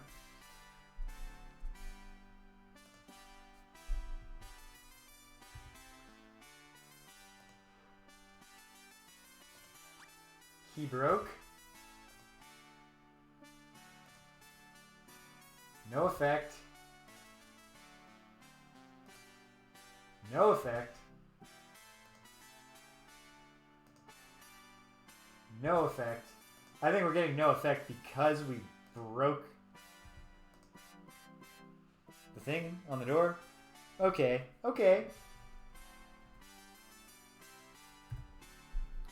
Well, let's, oh, here's the foes. Huh. It's an alligator, not a crocodile. For actual alligator combat, they're very poorly placed, right? Because, the water's behind us, so how are they supposed to drag us in and drown us? Are they friendly alligators, though? We don't want to just be butchering alligators. Ooh, we can see into Blackthorn's castle. Okay. Oh, John, I'm sorry. We should not have turned our back on the alligators and let our friend, who barely seems like a warrior of any kind anymore. Alright, let's do this. Let's kill the alligators. Barely wounded. Lightly wounded. Okay. It's tough, but it's not infinitely tough or anything. We'll kill it.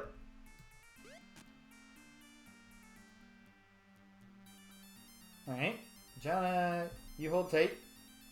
Gwenno, you step forward. Shimino, fearlessly forward. Backlines move up.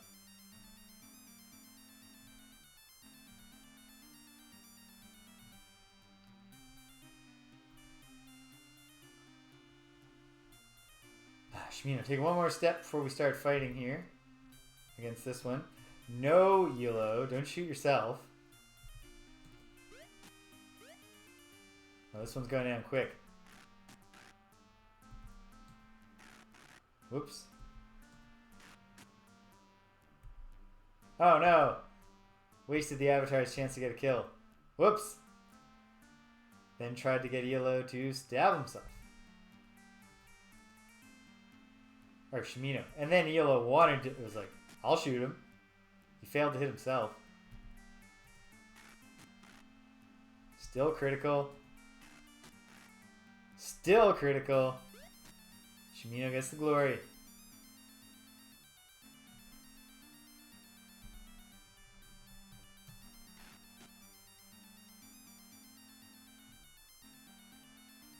Whoops. Okay.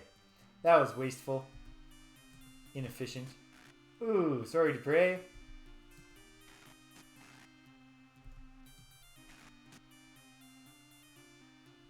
The Avatar won't push Shimino out of the way so that we actually get in here.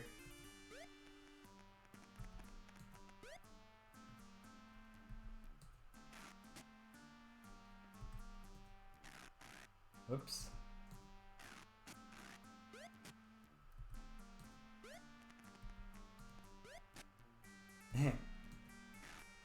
There. Nice shot, Iolo. Alright. Dupre's a big tough guy. But Halberd, of course, has a range of 2. We're going to take advantage of that, so we won't have him go in yet.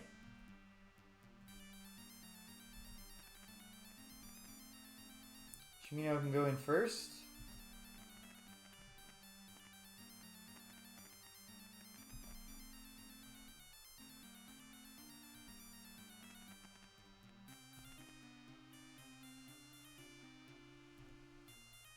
Oh man. Iolo and Gwenno looking exactly the same.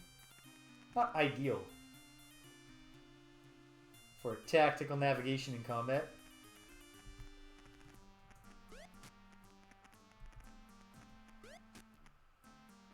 This one's going down fast. Don't think... Oh, she can! She can kill it around that hill. Very impressive, Gwenno. Holy moly! I guess it makes sense. These are from like his moat, right? It's understandable that Blackthorn was cultivating a horde of alligators that now have gone feral. Not sure what they keep finding. I guess they're eating rabbits, and that's why the rabbits are so aggressive. They had to become predators in order to survive.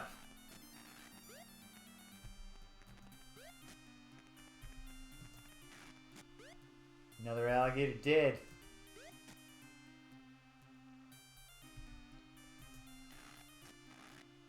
Very nice. Okay. Nice to get the Avatar in there, but...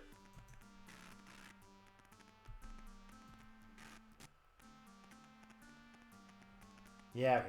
Dupre, March 4th. Shimino, don't march 4th just yet, because you'll be pincered by 3 alligators at once. Yeah, we can throw over the hills, which is great. Can't walk over them, but our projectile weapons aren't blocked by them, which is nice. And come on! Oh no, the Avatar needs to move forward.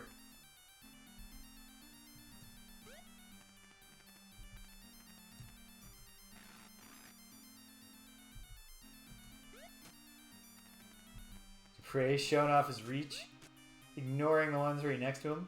Only a graze from these alligators. Oh, I used to trying to bite through armor. They got spoiled just killing rabbits. They even forgot about... Alright. The Avatar himself not playing a vital role in the war against the alligators.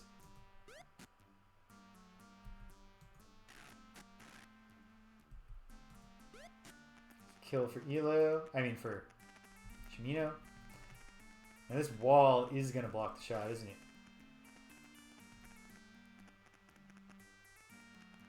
Okay, we have to advance. To get in here. And to kill all of these alligators. So, Shimino go forward. Created that same situation. So we'll have Jana stand back a moment. There we go. Iolo. Oh, sorry, Avatar. I am the Avatar. Don't need to apologize myself.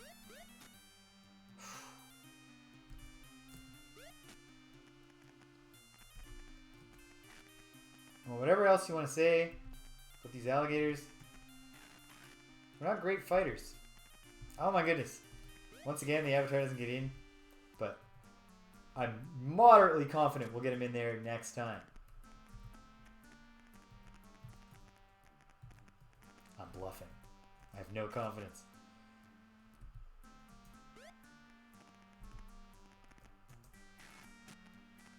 Nice shot, buddy.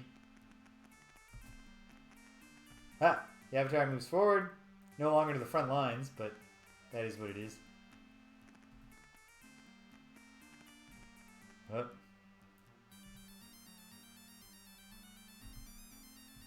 Nope, not Dupree.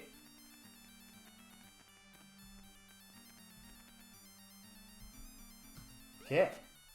Boom. Big shot. Big halberd.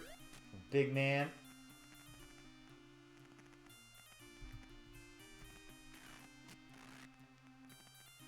Fine,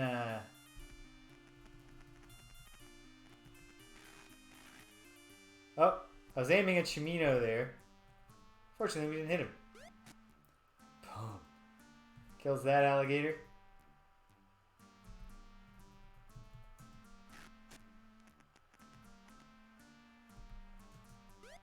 Can we get some sleep here in a big pile of alligator guts once we finally kill these things?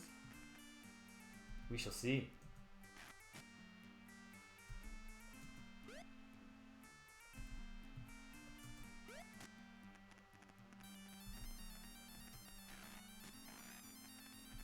Critical.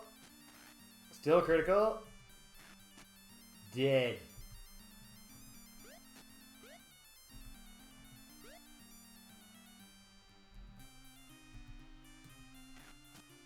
Critical.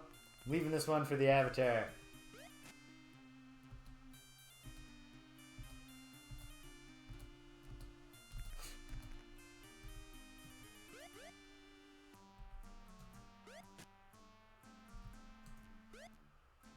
Oh, got 3 turns in a row and couldn't finish off the already critical alligator. There.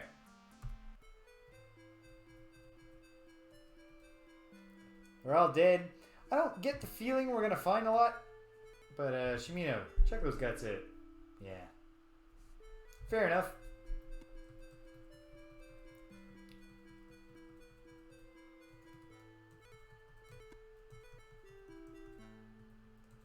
If we can find another route into Blackthorn's castle and explore it now, that'd be fun. I'm not confident we can.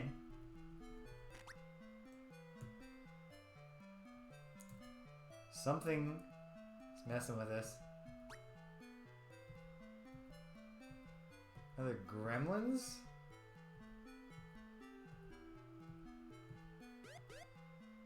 My god!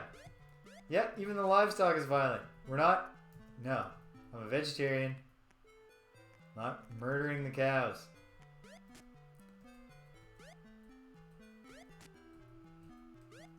It's one thing to use your ship's artillery to murder all the rabbits on the island. But I draw the line at defending myself from an all-out attack by a bunch of angry bulls. Okay. Well, Whenever I see a single swamp tile, I'm just curious if I can find anything there. I cannot.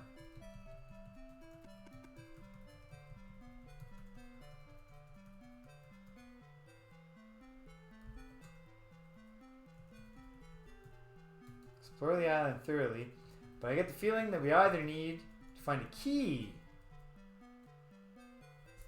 Really? Thought we dealt with you.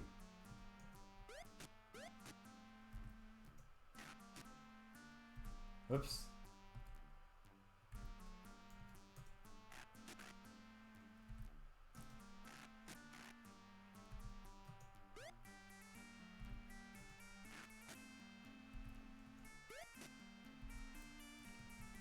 Oh, sorry, Shimino.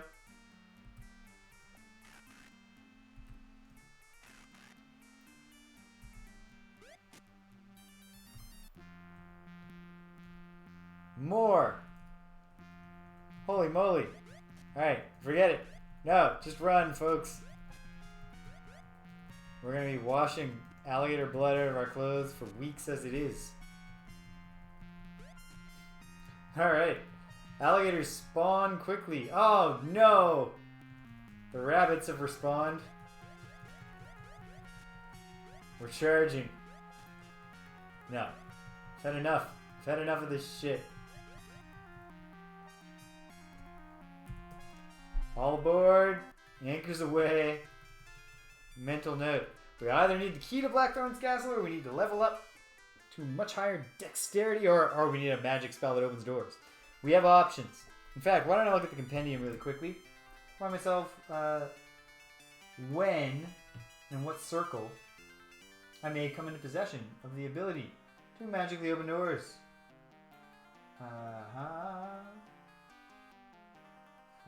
There's the thing, there's the ding.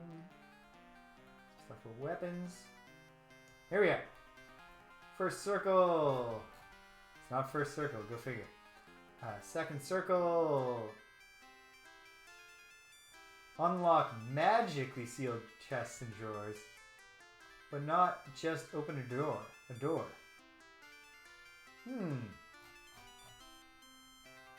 Well, okay. That's enough advanced research on that for now. Alright, let's hit New Magincia. And that's where we'll check the little island on the way and then hit New Magincia. And that's where I'll have to stop. Or sooner if the new island is cool and I spend moments there. Not new island, but little empty island. The fact that it's a little empty island makes me think maybe not going to spend a lot of time there. But you never know. And there's a little empty island in Ultima 5 where you found the man who's just like, oh, by the way, here's all the details of how to kill the Shadow Lords. Maybe there'll be a hermit who's like, did you know that even though no one's mentioned anything to you, we got a false prophet going around? Do tell. I thought all we were dealing with was gargoyles. Is there a connection? Okay, where did I wind up here?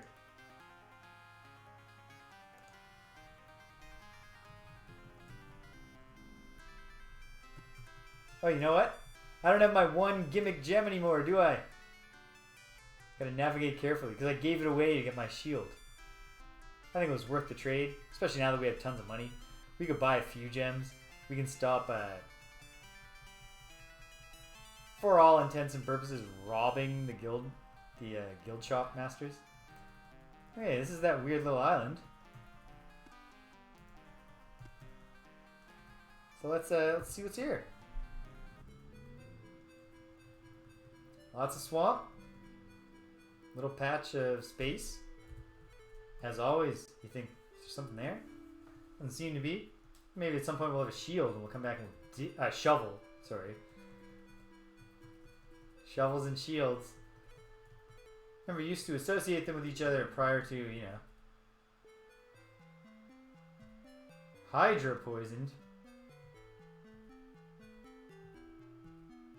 Have I been poisoned? Why isn't my health going down if I'm poisoned? Also, there's a Hydra?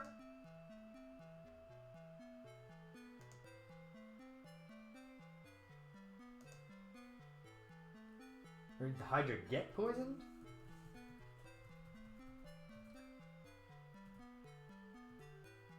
Well, there's some weird stones and obviously a sea serpent. Perhaps we should deal with that.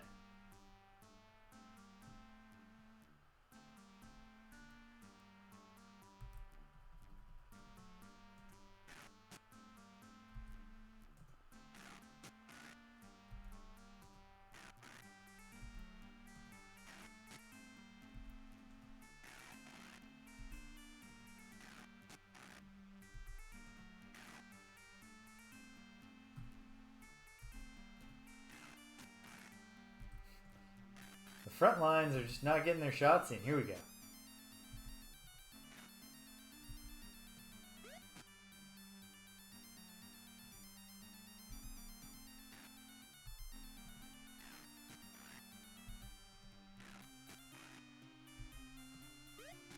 Boom. That sea serpent might have been glitched out of being able to do anything.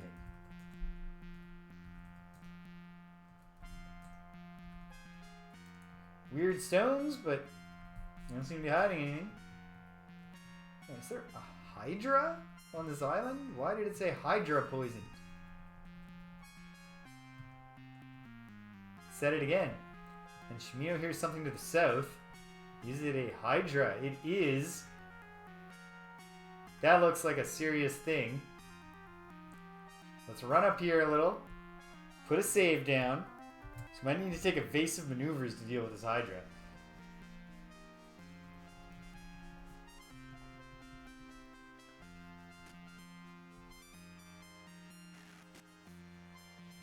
Alright. It's on now. In fact, Iolo's got to get... Does Iolo have the healing spell in his spell book yet? Now, we'll try to fight first.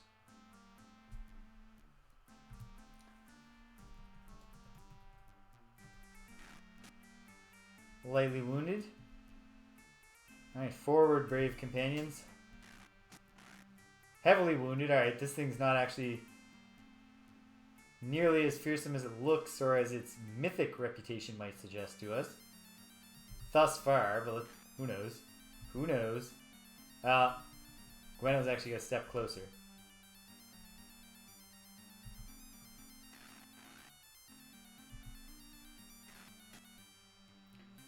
No, it's critical already. Although, like, does it have a Hydra-like gimmick where, like, you know, it can bounce back, it can regrow?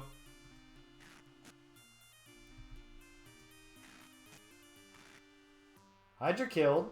Okay. And it just disappeared when we killed it. Which very much gives me the feeling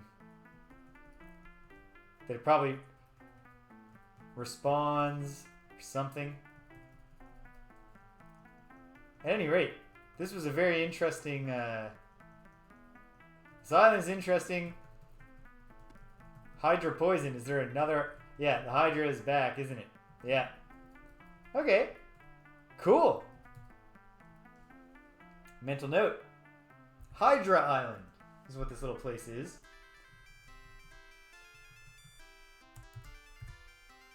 And I bet at some point we're going to hear about this Hydra. And maybe there'll be something to do here.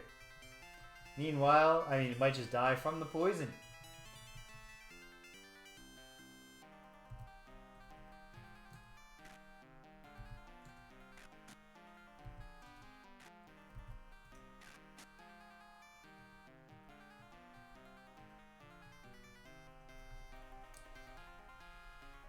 Didn't feel comfortable camping anywhere, obviously, on Hydra Island. If we sail straight north, we should hit New Magincia. And honestly, is visibility that much worse at night than it is at all times in Ultima 6?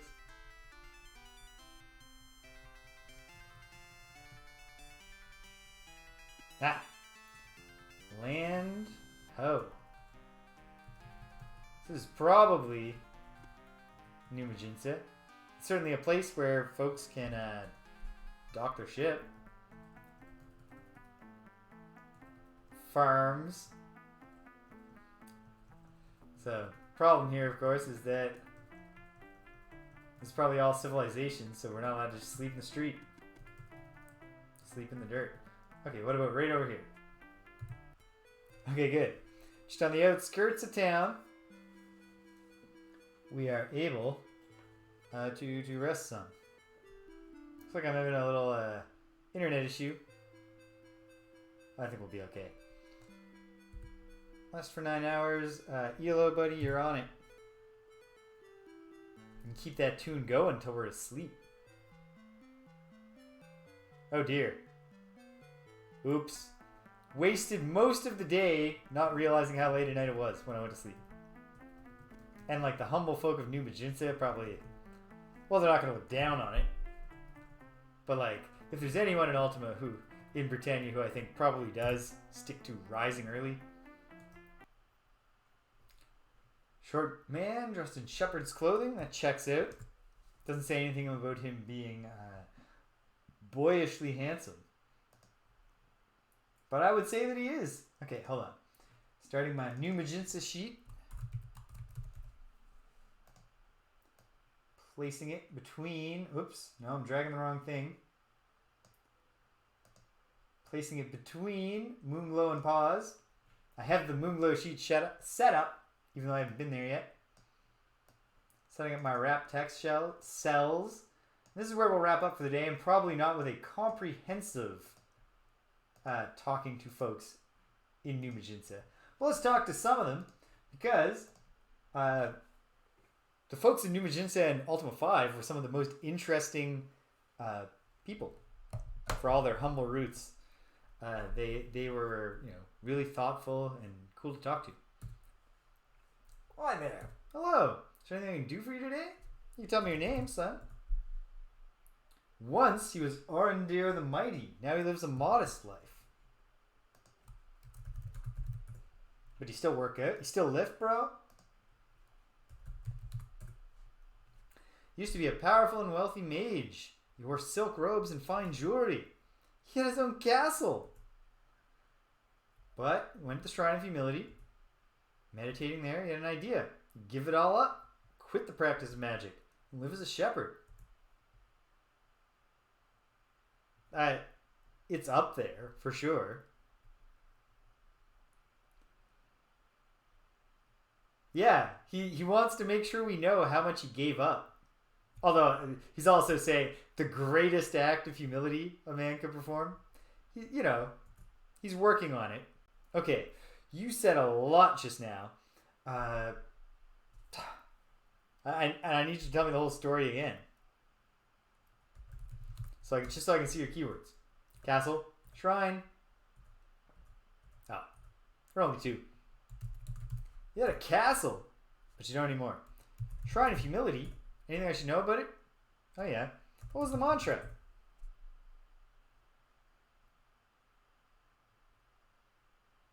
It is. That's what I've found. Well, it was nice talking to you, sir. Maybe not an Ultima 5 New Magincian's depth of thought about virtue and ethics. But he's not one of the OGs. The Well of Humility. Yeah. Of course it is. Alright. You see a pretty young woman with downcast eyes. This young woman is looking straight at me. Dissonance between the portrait and the description. Good afternoon, my lord. What's your name, dear? Charlotte Weaver. Oh, yeah. Well, I got a feeling that much like the surname Weaver in our world, we're going to find out there's an occupational root. Are you a weaver? She turns wool into cloth. She's not very good. Some people take pity on me and buy your cloth anyway. Are you actually quite good? It's false humility.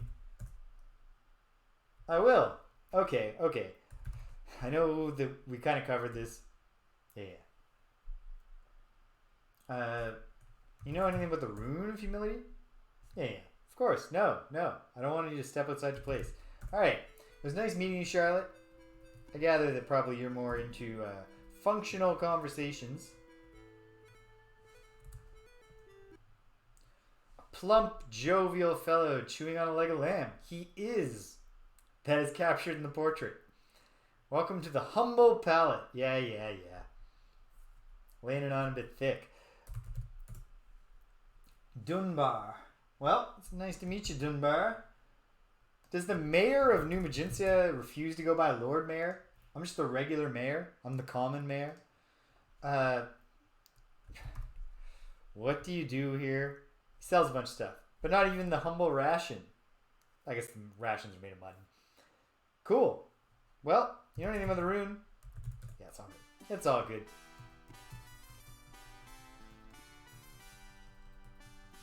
Stay humble. Hold up, little. Be humble, little. Oh, whoops. A gentleman of slight build and refined manners. I'm judging that I have come in the back door of the government building. They're too modest to even lock and secure the government buildings. Greetings, I'm Lord Antonio. Might I ask your name? I'm James. Some people, we shouldn't even get into it. Wouldn't fly here. Pleasure is all mine. Oh man, do we have to have this? Like we both have to go, no, it's all mine. I'm the only one who can be having pleasure because meeting you is the only. What do you do here, Lord Antonio? You govern New Magincia. No shit.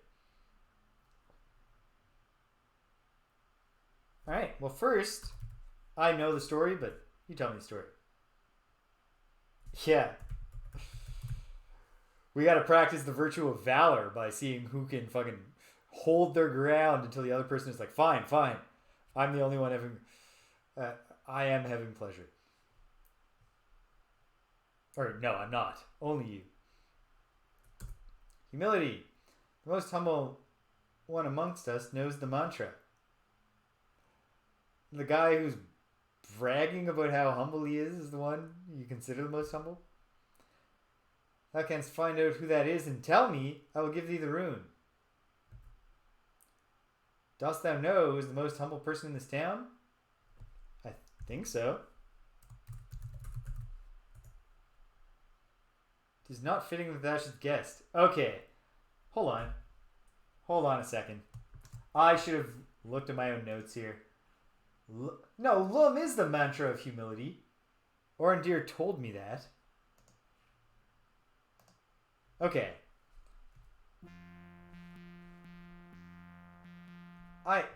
Sir,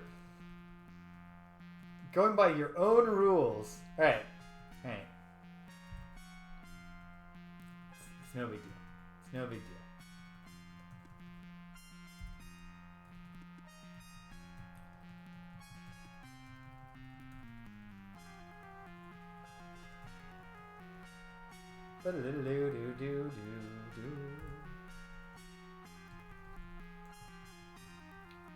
One thing about finding out who's the most humble, it's not like you can ask them. They would have to dissemble. Are you the best at being humble? Maybe that's the test. Ask everyone if they're the best at being humble, and only the one who knows to say, no, I'm not that humble. I try, but I'm actually kind of prideful. You see an old farmer who looks to have made peace with his life. Wow. I guess. I'm not getting that necessarily from the portrait, but I don't know how you get that from looking at someone in the first place. Howdy, stranger. What's your name, sir? It's William. Oh, yeah. Do I know you, William? Can't help you. What do you do? You're a farmer. Yeah. What do you do to farm?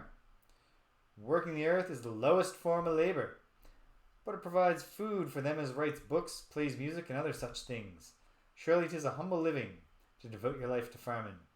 It's about all I can do with myself, except for when I find time for carving hippos.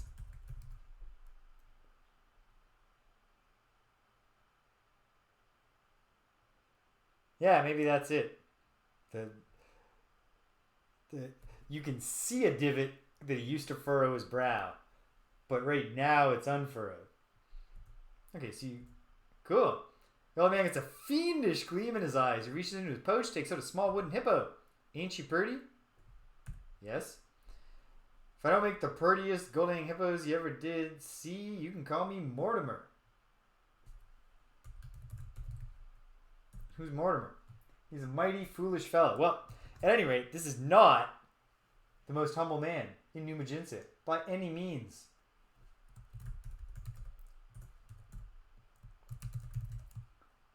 Farmer slash whittler.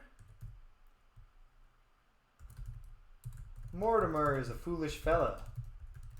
Perhaps he is the humblest in the town. You know, like the fool on the hill kind of thing, you know? Oh yeah, cool. So, do you know the mantra? No, you can't. You don't. Of course you don't. Bye-bye. I still call bullshit on Mayor Dunbar accusing me of guessing when I said the name of a guy who is at least a little humble and who knew the mantra. But I guess he was just, he didn't say only the most humble knows the mantra of humility. So he's got me there. He's very precise in his language. Well, I guess you have to be when you're setting out a puzzle.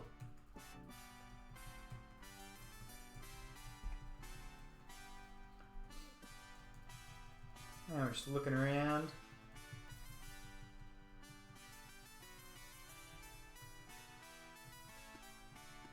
Not a ton of buildings in New Magincia, it doesn't seem.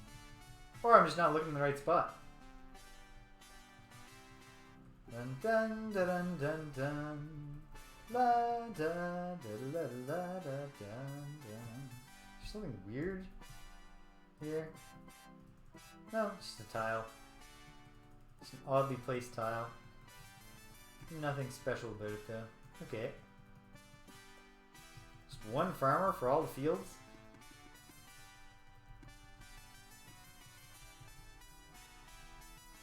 Did Charlotte know the mantra? There aren't that many people here. At least not that I've found so far. And the sun's going down.